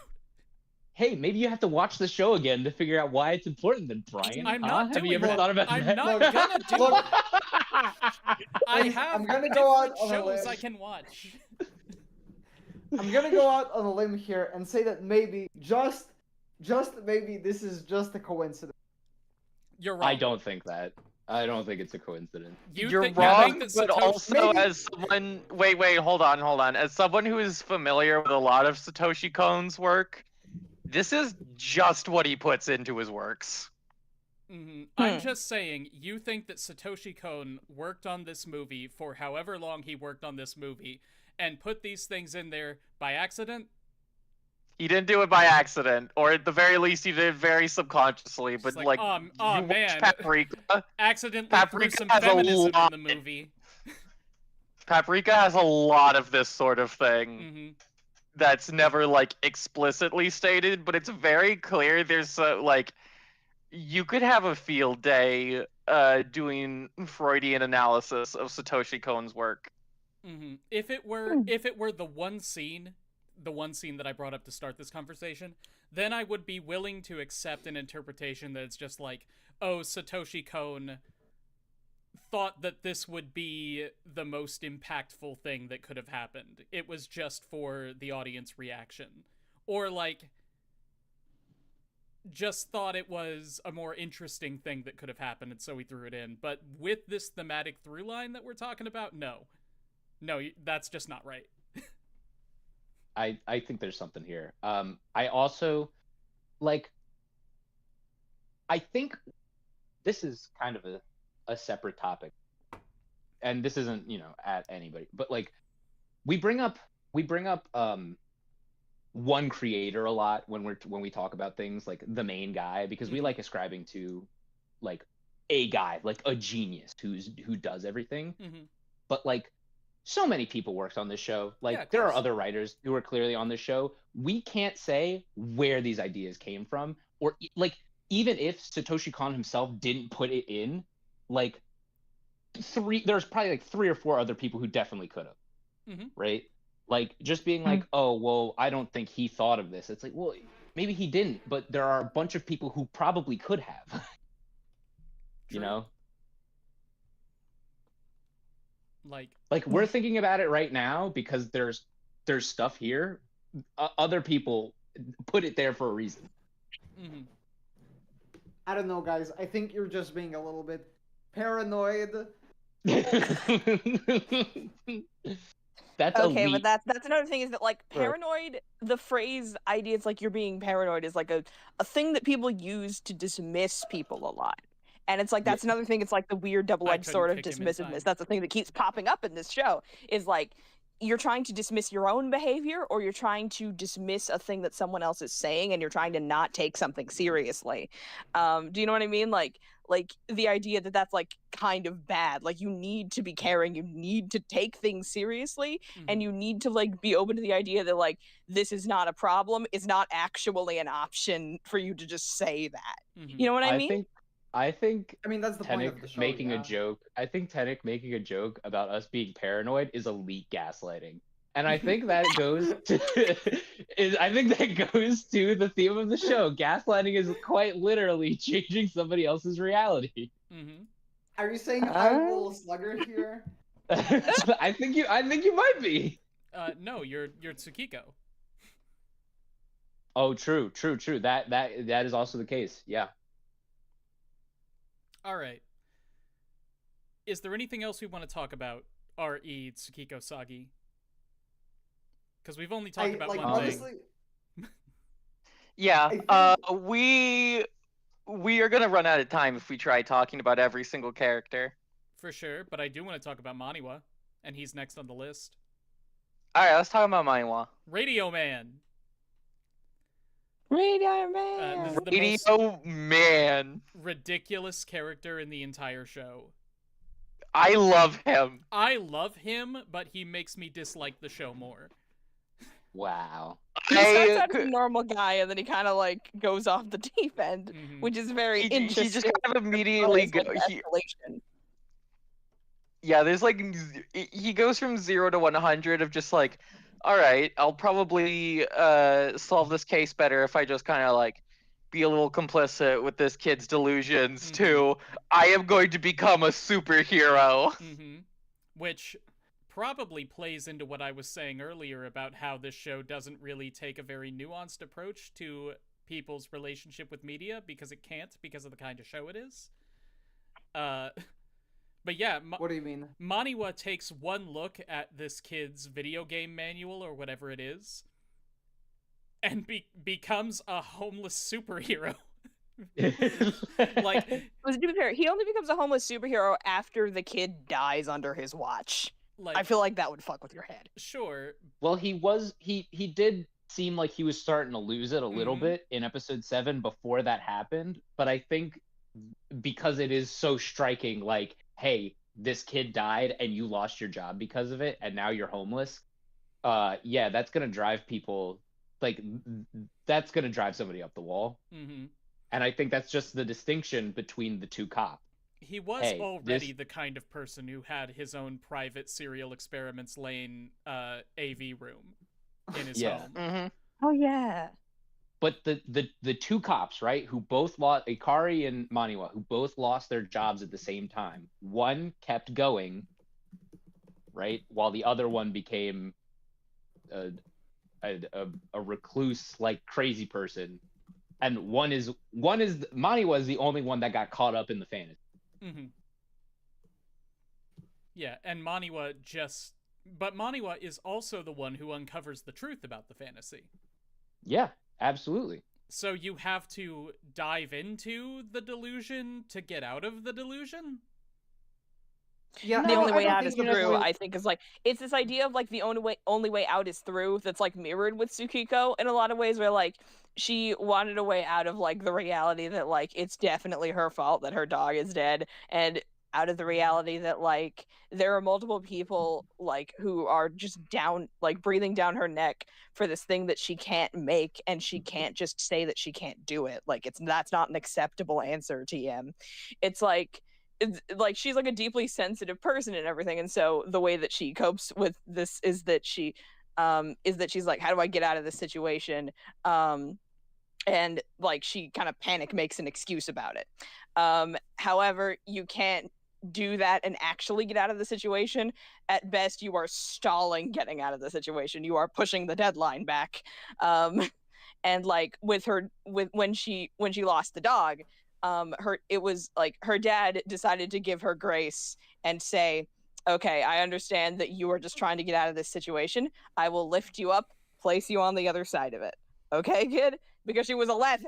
But like, but that isn't gonna work again.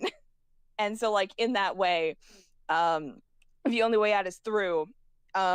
Ikari, when Maniwa is talking to Makoto, and like kind of like getting into like the whole like I should probably integrate myself into the delusion a little bit so that I can figure out what's going on. Ikari's over here like, we're trying to get through this. We are not trying to get lost in it. And Maniwa's like, yeah, I know. I'm getting us through it. You do not have the tools for this. I'm using the tools available to me. And then like he does get them through it. But then he kind of like gets a little, but then he gets too lost in it to be useful anymore, and that's like so. It's so weird and sticky, and it's like a cognito hazard or something. Mm-hmm. I think with the I think the difference between the two is obsession and apathy. I think Maniwa became obsessed with the case, and like anyone could become obsessed with some type of media and buy into it and feel like you're like Makoto did, right? Feel like you are in another world and you have a purpose and you have something to do and you need to defeat the evil demon in front of you, right? Becoming obsessed with that idea and that false reality, as opposed to Ikari, who became apathetic after his case, or after he got fired, after the case was closed. Except this is actually a true reality, because Little Slugger is terrorizing people. Is an info hazard for real? Yeah. Yeah. It's like that stupid fucking basilisk or something that someone in Silicon Valley made up. I hate that fucking basilisk so much. Well, you know I about wish it. it was real just so that I could kill it. Oh, it's not real yet, but it will be. And when it's real, you better pray that you helped it become real, because if you didn't, the reason it be the dumbest. It's so dumb. It's so dumb. Anyway, what I'm Hatsune saying. Miku is more powerful than the basilisk, and I will stick to that gun. Hatsune Miku is the basilisk. Put some spec on her name. Anyway. spec on her name. Anyway, Maniwa. Maniwa's obsession with this delusion is the reason anybody is able to figure out what's happening at all.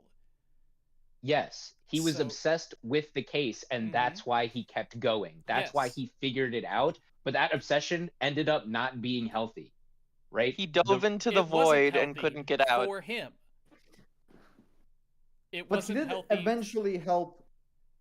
Yeah, he did like save Tokyo in the end. Well, okay, not Tokyo, Japan. Whatever. He was instrumental in the saving of Tokyo. He was instrumental in the saving of Tokyo, as in he figured out all the facts. He went to the greatest lengths to figure out, the facts after Ikari had given up, right? But that doesn't necessarily equate to, hey, this was a healthy thing to do.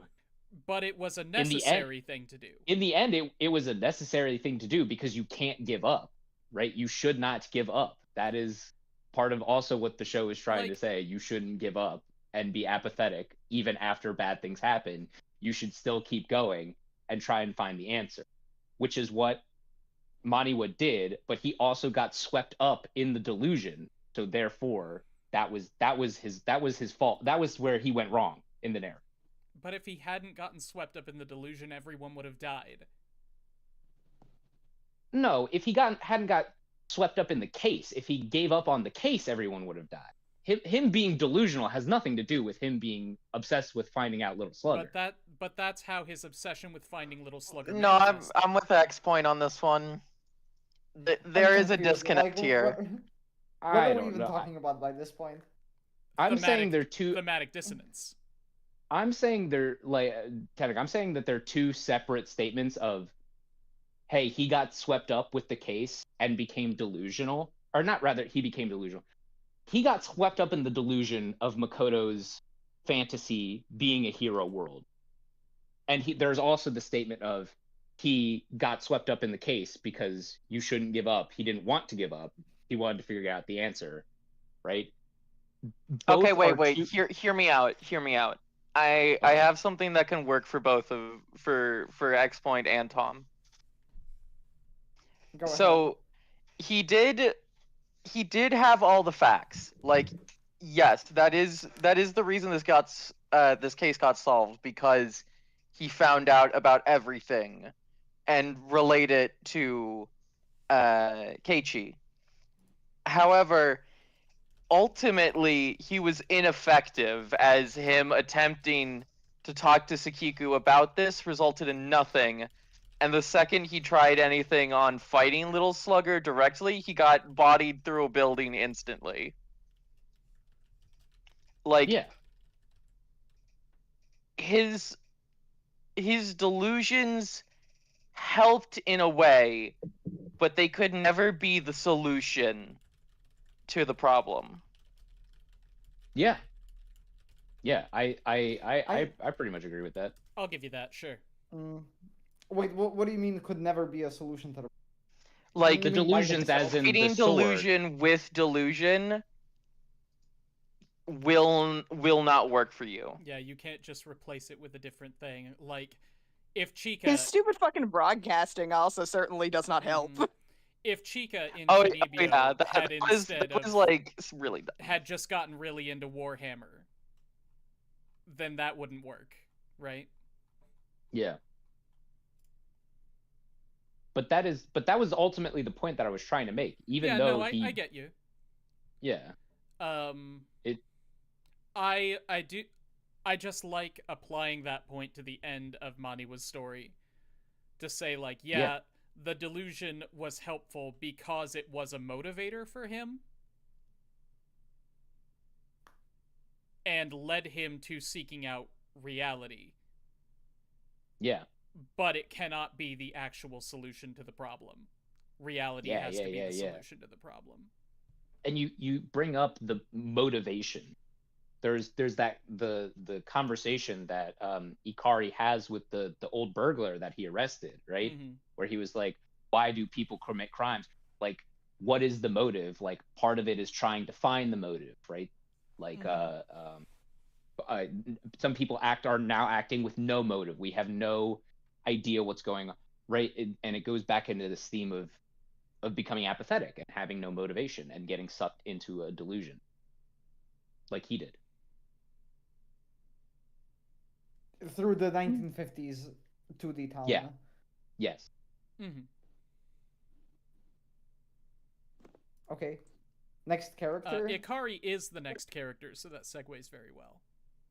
Yeah. I mean, we already talked about him plenty. I'm Yeah, not I agree. I feel like I don't have anything to say myself. I don't have much to say either. The one thing that does stick out to me about Ikari's character that we haven't talked about is when he comes out of the subway tunnel or wherever he and Sagi were at the end of the series and sees the devastation in the city and says, it's just like after the war.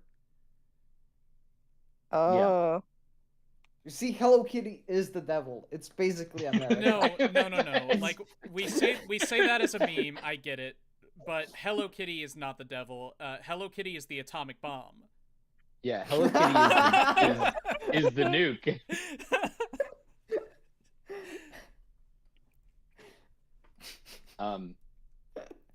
Yeah. Man did not make the devil, but man did build his house or something. I don't know.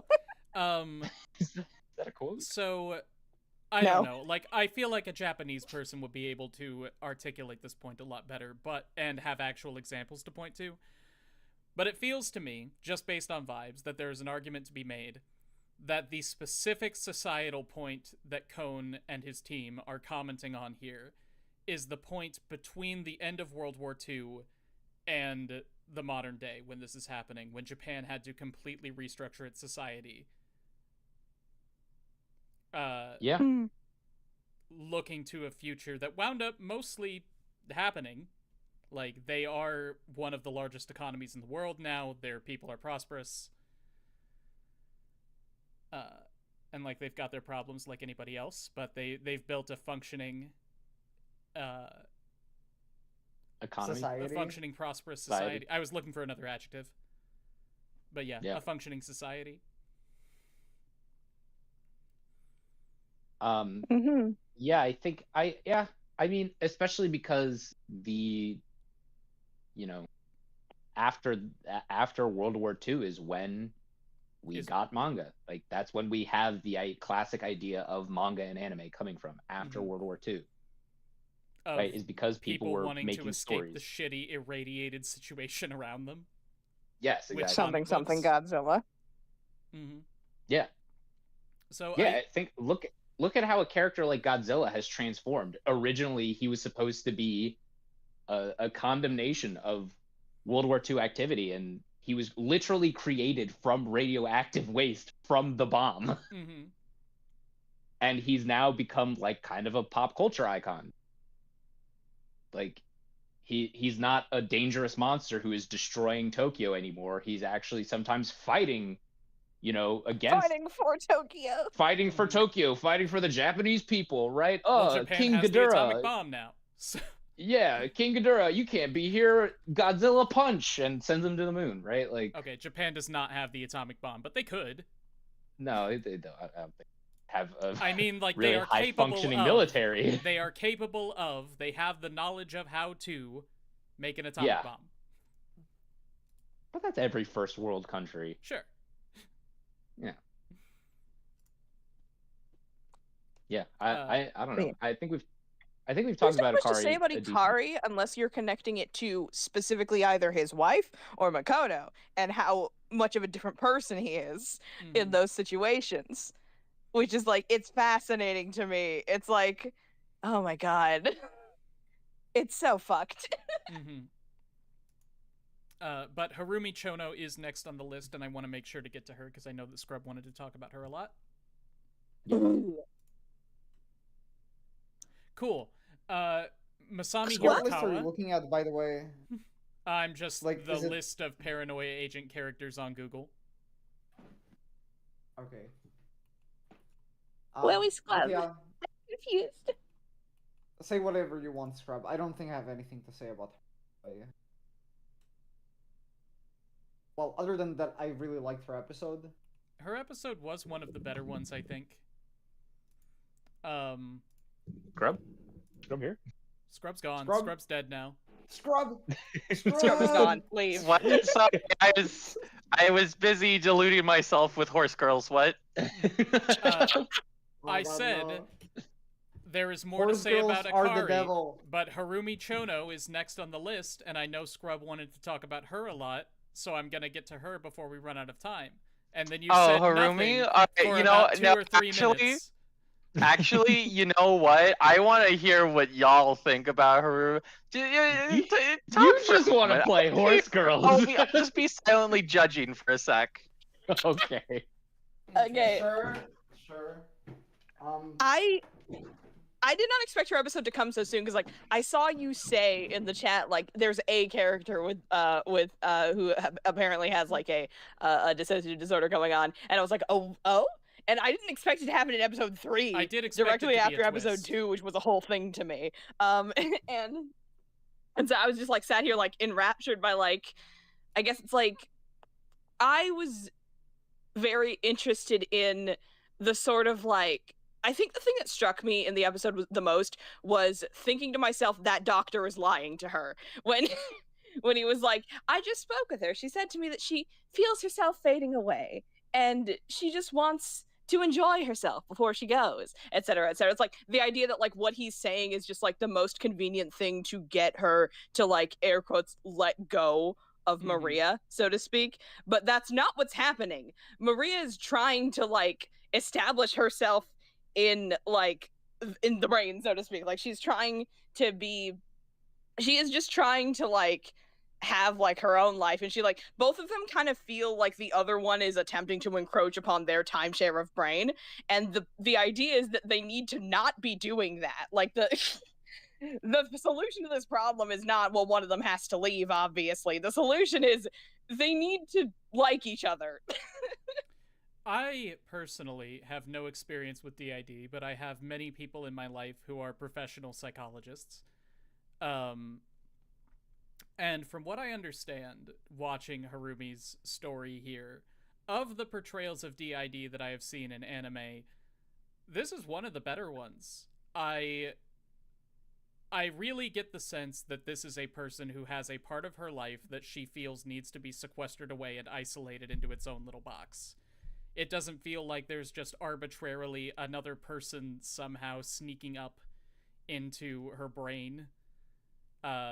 It doesn't feel like, for lack of a better term, a two souls, one body situation. I can see where this sequestering came from and how it developed into a need to see this part of herself as a separate person.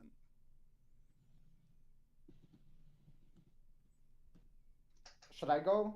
Sure, I guess, if you have something to say. Yeah, go ahead. Yeah, I mean, I don't have any psychologists in my life, so, like, I really don't know whether, like, this is accurate an accurate portrayal of the idea as far as facts go. But I think I did just like the episode. Like I wouldn't call this a horror show, but I think this is the episode I would the soonest call like a horror episode. Like not in any like conventional sense, just that she's like in this horrific situation, Mhm. like her life feels like it's out of sight of her control because there's like an entire split personality that's like entirely opposed to her values and goals. Mhm. Well, sort of. Yeah. I mean, yes, narratively, but like just looking at this person as a person, which again, I guess is something this show doesn't really want us to do. Looking at this person as a person, you can see the way she feels like this part of herself is inexpressible. And I mean, it I don't shouldn't think... be, not to use the word should in a psychological context, but the problem here is not that there is quote unquote an entirely separate person who has opposing goals to her. It's that she has a relationship with herself that makes her believe that there are parts of her life that she cannot express, and that expresses itself like this.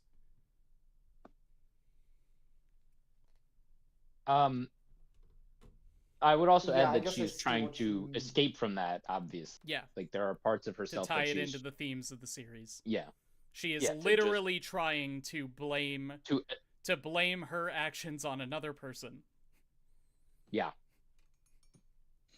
I think it's like another interesting piece of it is that like she believes she believes a child that the solution is probably this fucking this tulpa that keeps haunting the narrative or something. And what? No, it's I funny, don't but know that what is a tulpa is that's Lil completely, Slugger. but Scrub, you used that word earlier. No, to that's describe what it Little is. Slugger, so I was like, that's probably what that means. I don't think I've heard. I don't think I've heard about a tulpa since like 2015. I'm gonna be honest with you. It's But a that- it's a I mean But it's a that's thing. what we're looking at. Yeah, no, I know. Oh, I know. I just the specific word. I don't think did Scrub say it earlier. I just Scrub missed said it Yeah. earlier. Okay, then I just missed like, it. Then. So Tulpa she means for Tenic. The idea is that like because the event was it was such a big blowout fight between like Maria and Harumi, because it was such a giant thing, like it like kind of exhausted all of the brain resources, so to speak. She thinks the problem is solved, and then later in the show we see little vignettes to show no, the problem is not solved. And I think that was a good decision, question mark. I mean, yes, in the sense of like a head injury like that is not going to cure you DID. I forget what No. you're talking about. What head injury? Oh, Or- like getting no, smacked was it- by Lil When Slugger. she gets Yeah. yes. Yeah, No, I thought you were talking about her like tripping and hitting her head on a rock or something. no. But like Lil Slugger doesn't give you head injuries. He's not real. He can't hit you. I mean, you can hit. I mean, the point Lil is you can Slugger hit isn't real if yourself. he can't hit you. Little slug. I mean, that correct. That's what Keiichi's been saying the whole show. But like to give my own 2 cents on the character. I think it is interesting to see Harumi's whole deal is not that like the problem is not that she has DID, but instead the fact that she is so opposed with her alter is, I think, actually a interesting story that not many shows actually go that route. Usually it's the pretty bad, just like, oh, I should just get rid of my alter. Obviously, that's what you should do. Something Gollum question mark. I don't know. Yeah, The something actual- called. The actual treatment of DID, from what I understand, involves, for lack of a better word, a communication between, for lack of a better word, these two people so that Yeah. they eventually can accept the part of themselves that they have sequestered and incorporate it back into their life. Yeah, which either means like fusion or just being like just integrating so you can just like work with each other. But Yeah. I also, as Tanik pointed out, this episode definitely portrays it in a very horror-esque light, where just looking at the comments for the episode on the site I was on was a lot of people going just like, man, that's terrifying. I think if I had an altar like that, I would be scared shitless. And I'm like, Yes. there's something negative here. I think there is a negative connotation, but I think that's more like the way that it's like the way that the episode itself is structured, right? Because what is her name? Maria and Maria. what is the girl's Harumi. name? Yeah, Harumi? Like it was just said in the comments. It feels like the episode portrays it sometimes as just like a parasite rather than a separate person.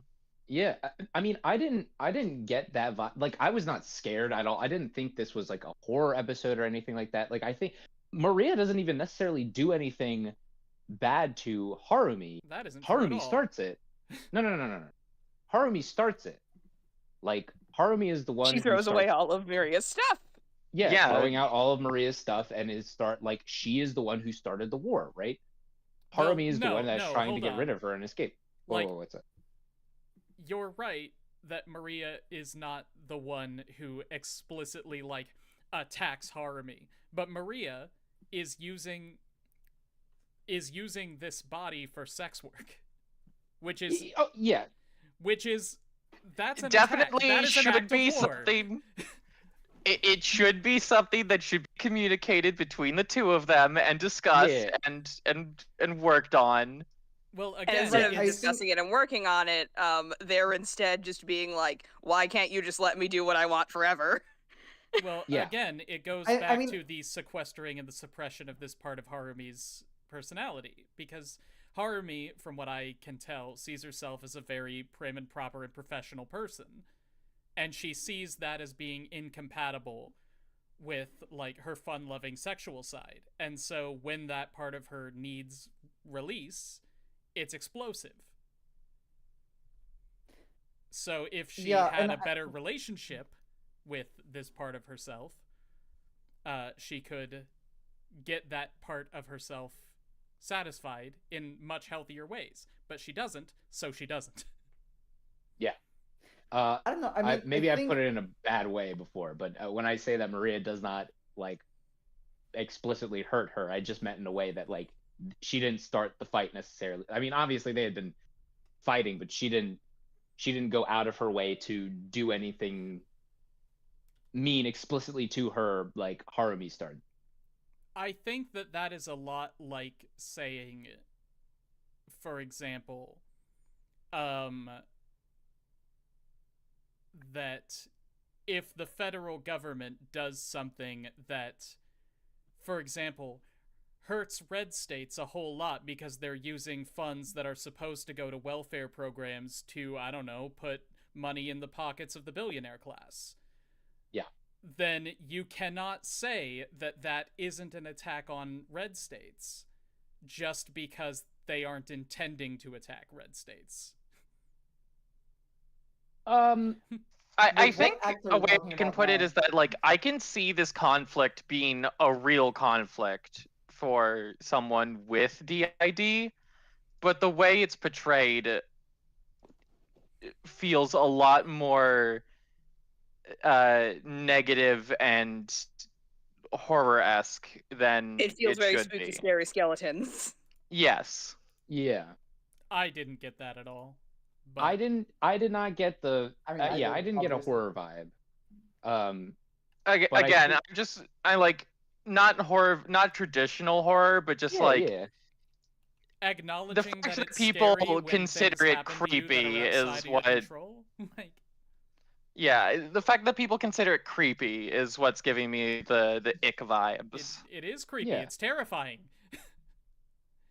Yeah. Is it now? And Yes. I mean, I think I want to say something I think is important. Like, okay, so we're like analyzing this under the premise that there can be some kind of compromise, and like as long as you consider it like Hiromi doesn't want to like be a whore because she just wants to have this prim and proper image.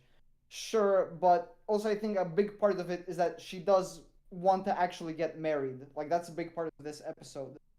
And this is like actively getting in the way of that. Like you cannot be both a prostitute and a faithful wife, right? Well, I mean- that's not So true what- Not the Necessarily. societal necessarily. concept of those two things, no. Not under what? Not under the like general societal concept of those two things, no. Yeah.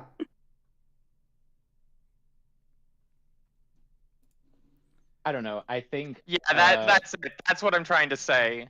Again, Alessandra in the comments just going, it's portrayed as something other and being afflicted to rather than to women struggling. Ah, Yeah. I get what you mean, yeah. Yeah. I mean, I don't know. I see it as both. I don't think that's like mutually exclusive. I don't know.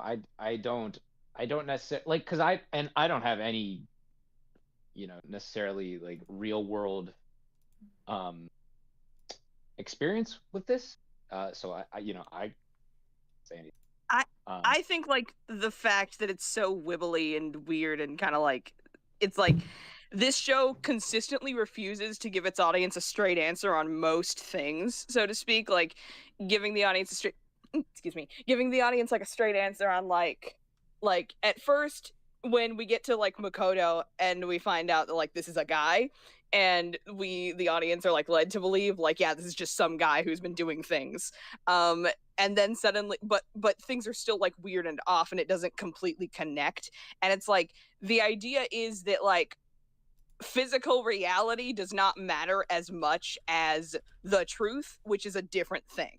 And that's like a consistent like thematic through line that keeps popping up in this show, is this idea that like it does not matter what physically happened. What matters is like the idea that is like what matters, the physical reality of A happens, then B happens, then C happens. Like a line of causality is not what's happening. What's happening is like a weird network of like bumper cars that is fucking with each other, and it's like scary and chaotic, but also like you could like it's how do I and so like how did I start this statement?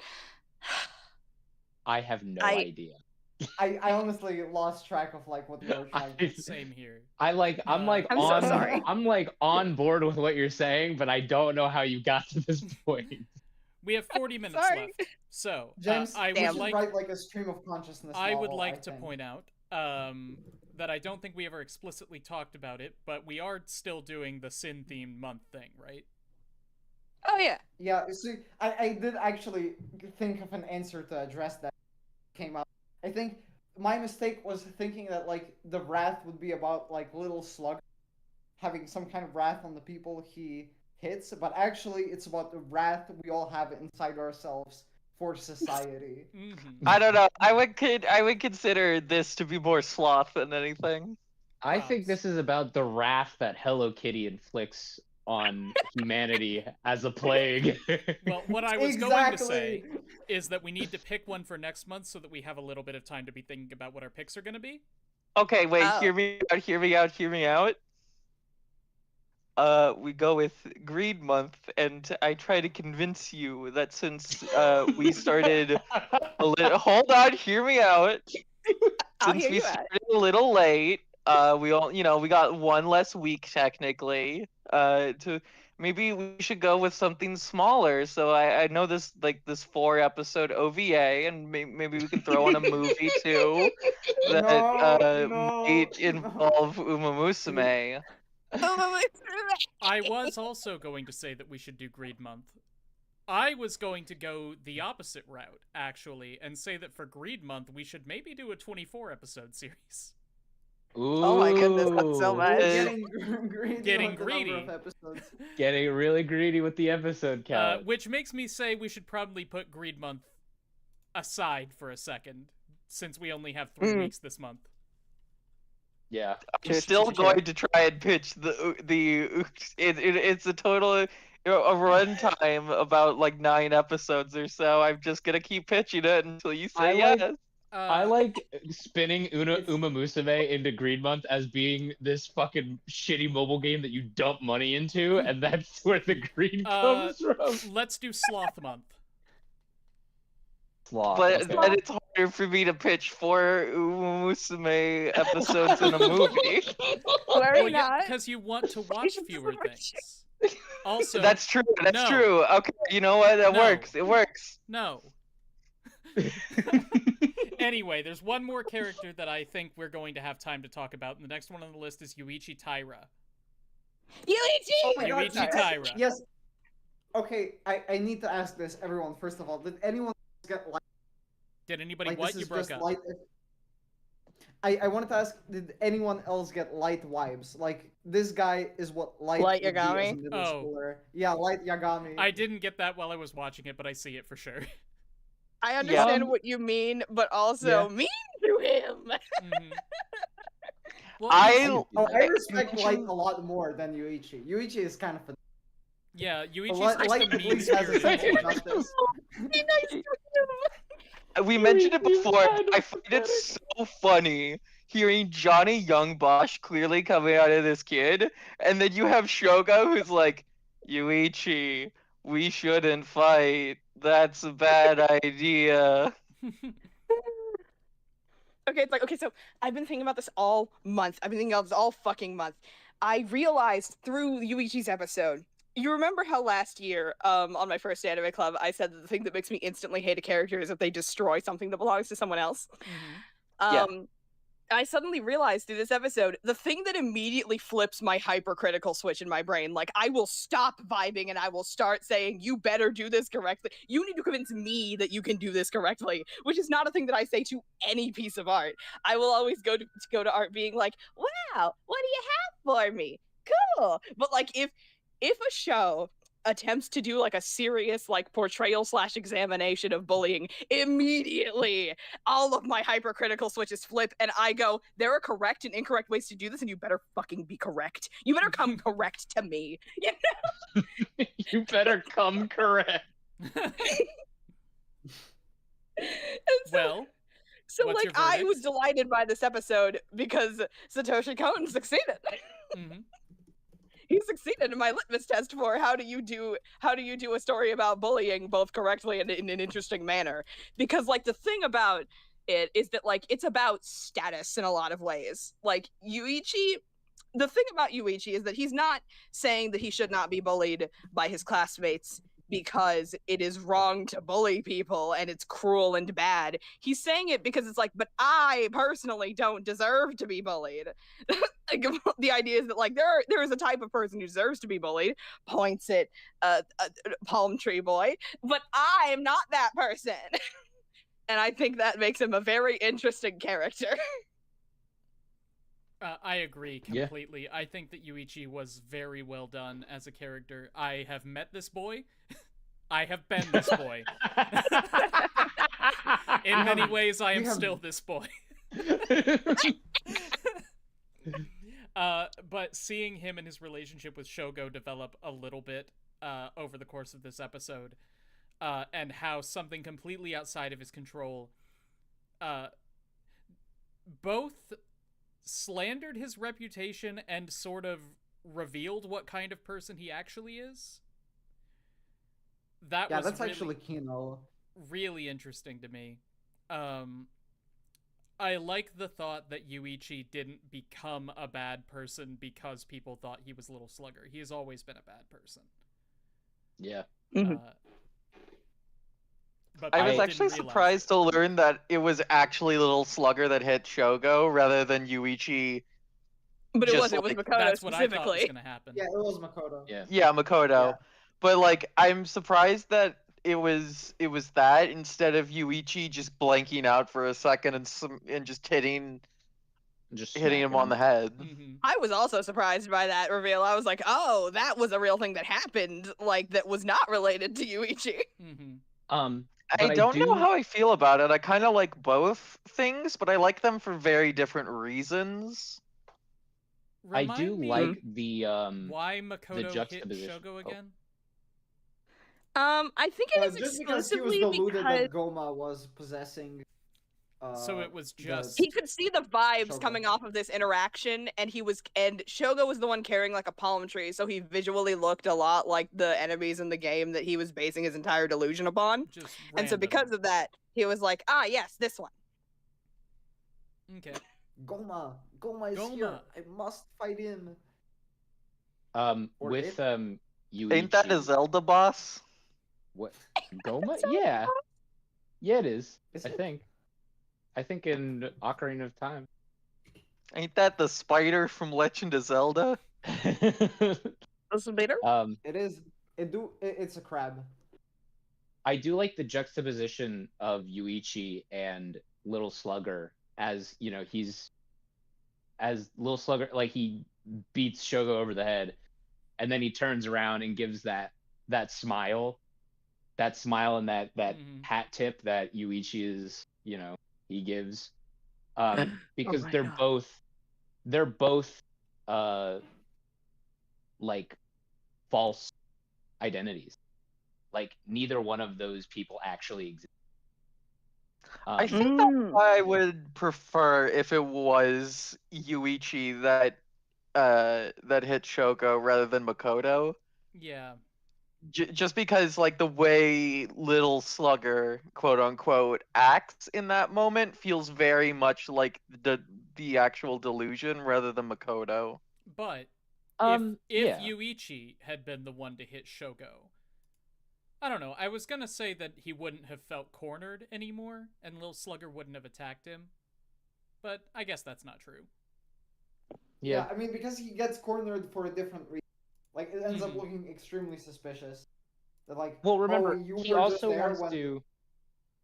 Go ahead. Oh, finish your. I was gonna say he also wants to Shogo to get attacked by Lil Slugger so he can catch him Mm-hmm. and save the day.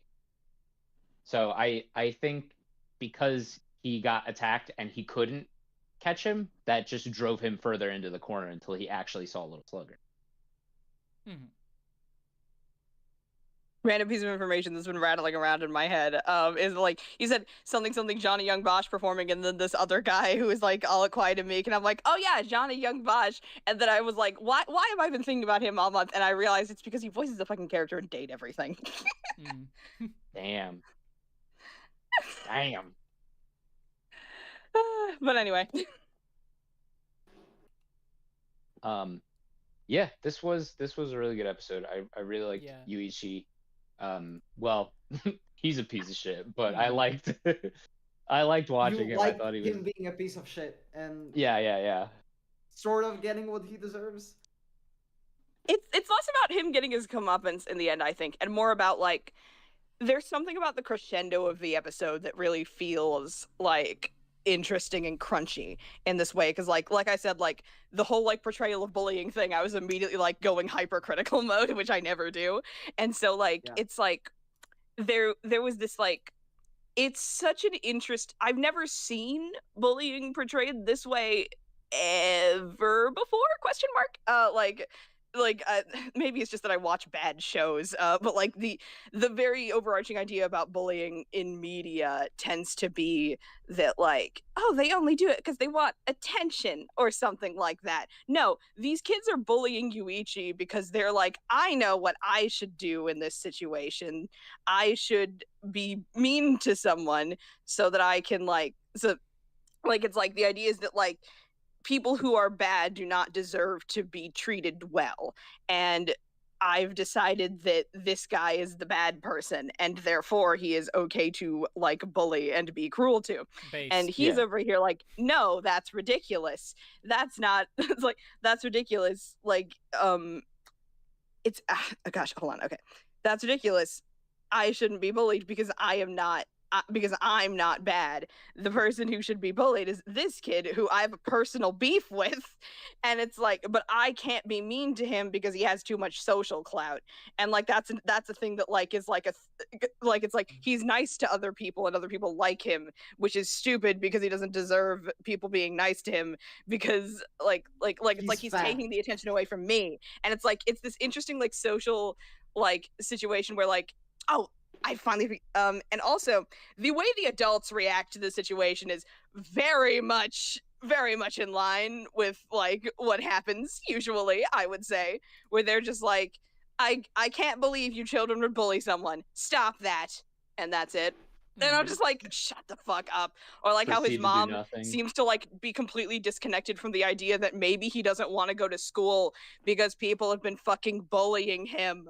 And like it's unclear if he's just never told her because like which is a thing that happens a lot where it's like you won't tell your parents because you're like they can't help me, what's the point of telling them? And it's like this whole like thing, it's like he gets placed in this situation where like there is no way for him to do anything about it, and he has no social control, and he's not used to that, and he freaks the fuck out and makes everything worse, but also everything everyone else around him does makes it worse because this is an impossible social situation. Yeah. Yeah, Mm-hmm. you said it. Yeah, I think it was I genuinely really enjoyed this episode. I didn't expect something like this to come like it because it's just a shock to the system to completely jump from the little slugger conflict with Sagi and then immediately jump into this other character who is pretty disconnected but has his own, really compelling issue. Mhm. Like, and the way that like just the way the episode builds on itself was really good. I liked it a lot. And I think that if the show had focused on that a little bit more, I would have liked it a little bit more. Oh, we're back to this. Specifically this episode, or like some like other like idea that was in there? We're back to me not liking the show, and that's my entire criticism of it. Oh. Yeah. This show is I bad. didn't like it. I I don't like it. The only other character on this list that I want to talk about a little bit is Mysterious Old Man. The mysterious old Really? man. The nameless Oh, okay. mysterious old man. So The great sage. can I ask something? Did anyone actually try to understand, like, make sense of the stuff he says in like episode previews? Oh yeah, and After- the post episode Oh, bits. yeah, I love those where he's Yeah. on the moon. No, I just trusted Yeah. that it made sense. I mean, they're That's they're almost- literally just foreshadowing of the next episode. I didn't go back I and didn't check even what watch the this. metaphors meant. I mean, Yeah. they literally do. I mean, they literally show clips of the next episode. Yeah, it makes sense. Trust me. It's literally just Right. yeah. It's Like, literally I- just him, knowing what's gonna happen next episode. Well, yeah, obviously, like, you can tell it from the way it's framed. I don't think I could tell that from just the text itself. That was. I always could. completely I'm smart. unintelligible to me. Please enlighten me. Please show me the ways of your smartness, Scrub. Yeah, I just kind of had confidence that they made sense. I didn't bother checking it. And I didn't remember what he didn't- said by the time the next episode started. So we're fine. I didn't even watch them, and I don't think that. I mean, I think they're that just that's a episode disservice. previews. They were Big fan. really Big really fan. creepy and unsettling, and they added a lot to the vibe. Okay. Yeah. I mean, maybe I missed I out really then, liked but like how- Oh, good. I really liked how like every single one of them ended with and then and then it's like swoop. But then in the end of episode 12, he says like something period swoop. It's great. Yeah, I maybe I just missed out on the vibe then because It was a good vibe. I started watching one and then I realized I was like, oh, this is just the episode previews. I was like, oh, it's like the credits already went. Like, all right, we're done. We can move on. Like the Well, normally I guess you need to episode watch the show again. normally episode I would not right now, but I would normally episode previews aren't important, so my mind just skips them. Like I'm just like, yeah, we'll move on. But if I miss the vibe, I miss the vibe. Normally, episode previews aren't important, so my video player of choice just skips them. Yeah. Ah. I liked Mysterious Old Man a lot as a vibes character. Yeah, he works for that function. Even though it's kind of funny to think in retrospect that like he has basically no plot importance whatsoever. But he's the one that Makoto goes to, which is crazy to me. Like, I don't know. He's the Great Sage. He's the Great Sage. He It's does just like math on I the don't know sidewalk. how Makoto knows this man. It's probably his grandfather. Something like that. I don't know. No, Really? he's the guy. Maybe. Oh, Makoto. I was thinking of Maniwa. Makoto didn't go to Mysterious Old Man. Makoto went to Mysterious Old Homeless Woman. No, but he didn't though. Like, no, okay, so Makoto did go to the Mysterious Old Man. We know because he was in the Delusion nonsense. And then later, Maniwa specifically goes to him and calls him by the same, like, title that Makoto did. You know? Yeah. Oh, I wanted to talk about the anime figure guy. That guy! What's the deal with that guy? Who is that guy? That guy.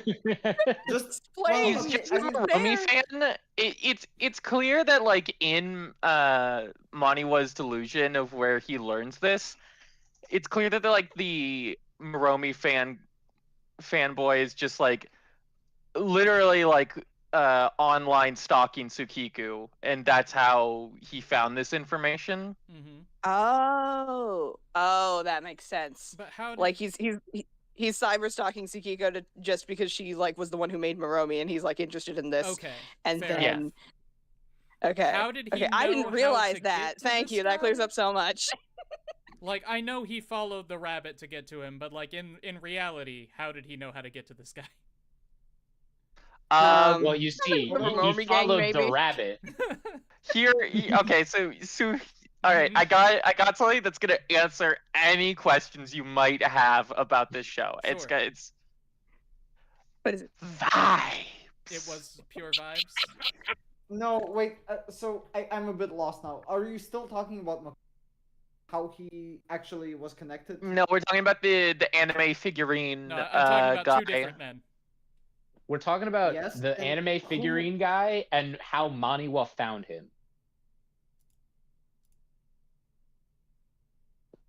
Yes. Okay. Well, I That's mean, We it. don't That's know. what we're talking about. Isn't it just because like the delusions he has are real? Like they are actually connected. It If just the Yeah, delusions like are something, real, something that ruins chaos everything. magic. The delusions. Yeah, the cannot be delusions real. can't be real. Look, I mean, that's actually what I wanted to say earlier. I think you kind of misguided framing like Maniwa's delusions as bad. I don't think the show frames it as bad. I think the show frames. Look, the world, modern Japanese society, it's getting crazy. You're not gonna like solve anything using completely traditional methods. That doesn't mean like you shouldn't like face reality. But you can't. I mean, we're not be, like, saying they're Italian. I bad. think the show. said Yeah, they're I was bad. just referring to the earlier discussion. Mhm. Wait, hold on. What'd you Alright, say? What'd you say, Brian? Maybe I said I okay, think the maybe show is saying they're bad. maybe the Oh, rabbit okay. is literally just Maniwa using like just doing normal detective things and detectiving out where to go.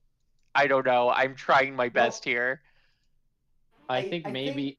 Okay. go on. Look, I think okay. I'm sorry, Tom, but I just want to say this. No, you're good. I think the stuff about the Goma, like that has some reference to reality. Like Makoto is just able to vibe out you know who the actually important people are. Like again, it just Yeah, works. Like Important not people just a like delusion. Shogo, like whose only connection to this entire kerfuffle is that he was attacked by Makoto. We did not discuss the corrupt cop. Not at There's a all. lot of things we haven't discussed, mostly just Oh my because of God. time, and we keep talking in circles, much like this show. Look, I don't like this show, and I think we need to talk about that a little bit. You mean how we've talked about how you don't like this show for an hour and a half? Well, I think If we only just I need had to come get into sooner. why Sure. a little. 'cause My it's not enough to opinions say. could have contributed in a way where we didn't talk in a circle. I say lying. This is less an anime discussion and more anime shooting the shit around the table. Yep. More like another month where Brian talks shit about the popular Le Deep show. Ladeep. I wouldn't call Yeah. Bloom into you Ladeep. Well, no, Bloom and Two isn't a part of this. Lane is. I'd call it Oh, popular. that was a year ago. Ava is as well. Yeah, Because Lane was a year yeah. ago. I mean, I would What? put Ava Year on the ago. shit list as well because you. Yeah, quite but a we haven't bit, done Even Eva. though we haven't done.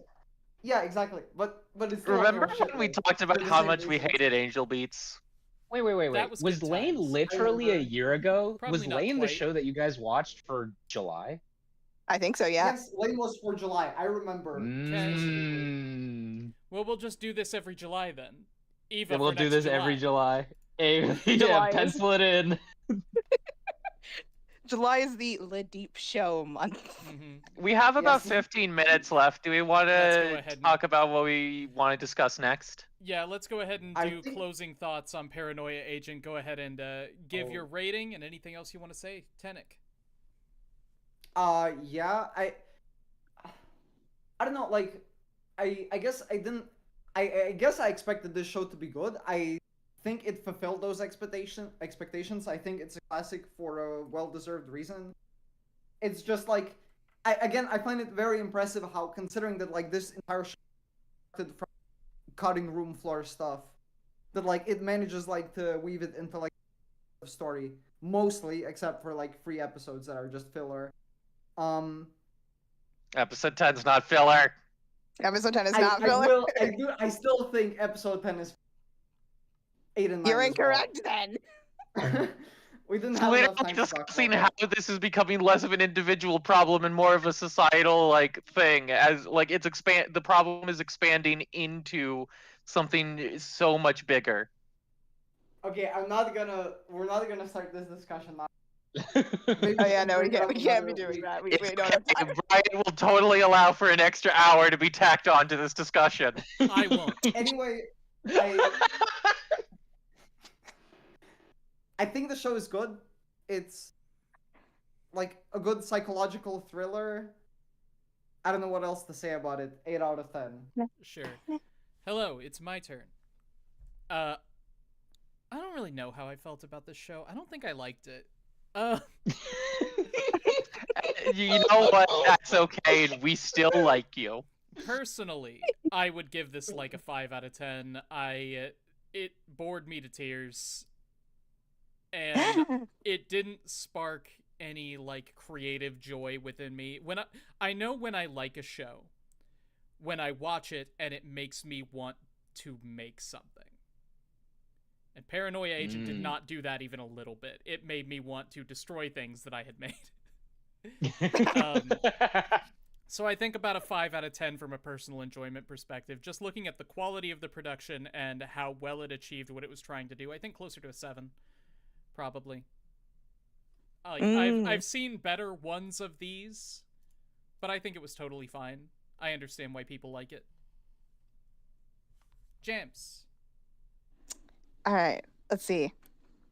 So, I think I had the thought earlier in this month, and it never left my brain, that this would work a lot better as like a unit. As a unit, it would work better and hook me specifically a lot deeper if it was a 2-act musical. And I'm not saying that because I like Oh musicals. my god. I'm saying because think about Are you the musical motifs would go so hard. Little Slugger having his own fucking motif, like all of the characters having like things going on where they're like kind of interlacing with each other, and it's not completely clear where is where and what is what. It's like what is where and where is what. Oh, and then as they start to like get worse and worse, you hear Little Slugger's motif show up in their song a bit more and more. Mm-hmm. Yeah, it's like and like Act 1 ends on the murder of Makoto, right? And so like that's like the moment where like we just leave the audience, and that's the intermission, and the audience comes back, and it's like it's on like etc. That episode is just one song that's like establishing like what's going on, what's been going. Like Little Slugger as a myth has been growing and growing, and we the audience are no longer sure. Like we hear his motif a little bit, but only in bits and pieces, and then there's like weird mutated bits of it coming around. And it's like what I'm saying is this would go hard as a musical, but it's not a musical. Okay, I'm just imagining Out we're of having 10. this discussion at a 9 p.m. Denny's. Mm-hmm. No, this is when you've been out hiking with your friends and you're all like super tired and sweaty. You go home, you wash off in the shower, you have a couple of beers and shoot the shit, and then it's midnight and you're all drunk, and you decide, let's go to IHOP. It's time to have some pancakes. And so you do, and then you talk about how Paranoia Agent the Musical would slap.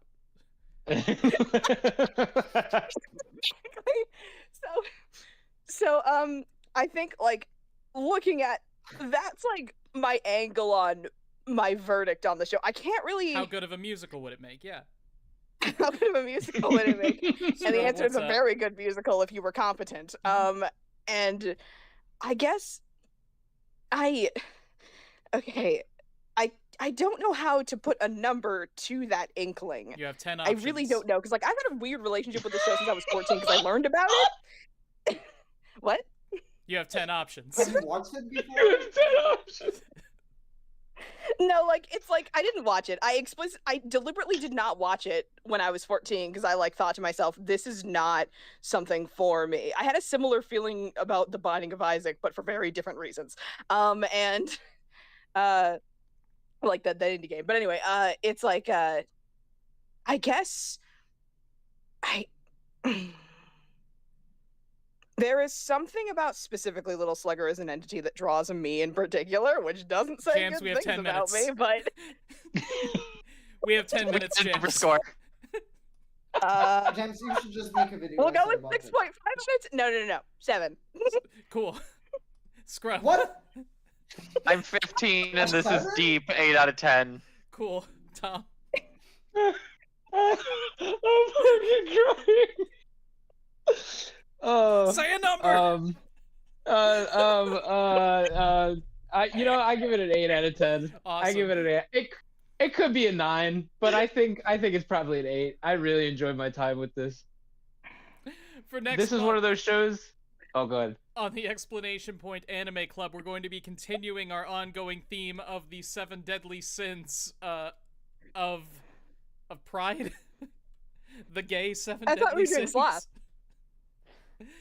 Anyway, We're doing sloth. it's going to be Sloth Month on the Explanation Point Anime Club. So, pick anime that in some way inspire you, or that you associate with the idea of sloth. Tenek, do you have something? I wanted to nominate Charlotte because the main Charlotte. character there God wants to damn use it. his main and wants to use his superpowers to coast through life and not have to actually study or work hard. Stop trying to get me to rewatch Charlotte, man. I want to watch Charlotte. Fucking stop. I will not stop until it gets nominated. You get sure. For me, I couldn't be bothered to think of something new, so I'm putting up Paranoia Agent. Jams. Oh goodness. Okay. I think I will go with. Oh goodness. Hold on. I have a notes thing that. Hold on. Okay, so I'm just gonna randomly pick from my notes of like things to perhaps nominate. To be lazy. Operator Ranman. No. That's too off the. No. I already said I would be lazy about it. Operator Ranman. Apari Ranman. Operator Ranman. Is that the Wacky Races show? Yeah. Yeah, it is. Wait, what does that have to do with sloth? It is Because on my James list of didn't want to anime club suggestion ideas, and I picked it randomly because I wasn't gonna Because try. you're lazy. Oh my god. Yeah. Okay. Sure. All right. Okay, Scrub, what you got?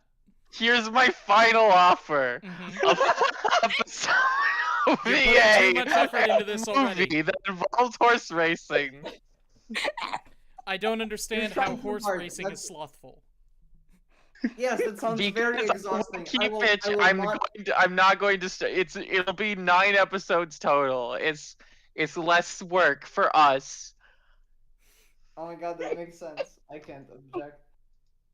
But wait, Tom. I think And that'll it apply. involves a horse that doesn't want to race anymore. At least the movie part does. Tom, you can go ahead and give your suggestion while Scrub thinks of something else. Okay. I vote for decadence. Fuck you. Why? Let me have my horses. All right, Tom. I nominate Outbreak Company. I was sure you were gonna nominate Tanaka-kun. Oh wait, no, I changed my line. Yeah, Too late, Outbreak Company. No. No, let me rewatch Tanaka-kun. I can pull out my Blu-rays. No. What is it?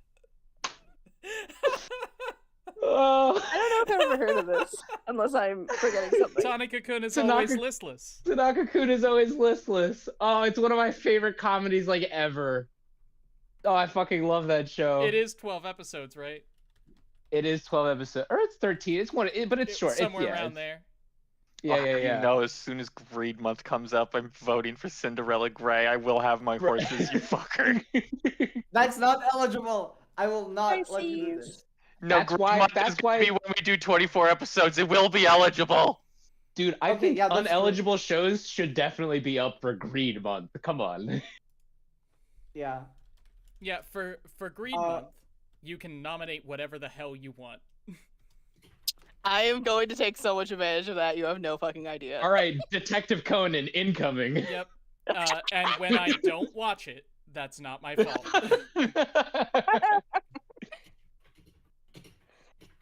All right. Wait, I also wanted to just say one last factoid before we end this. Technically, this is the first R18 show we've done Whoa. Oh, That's, yeah. in Anime Club. That's really surprising because we've watched shows with like full-on nudity in them.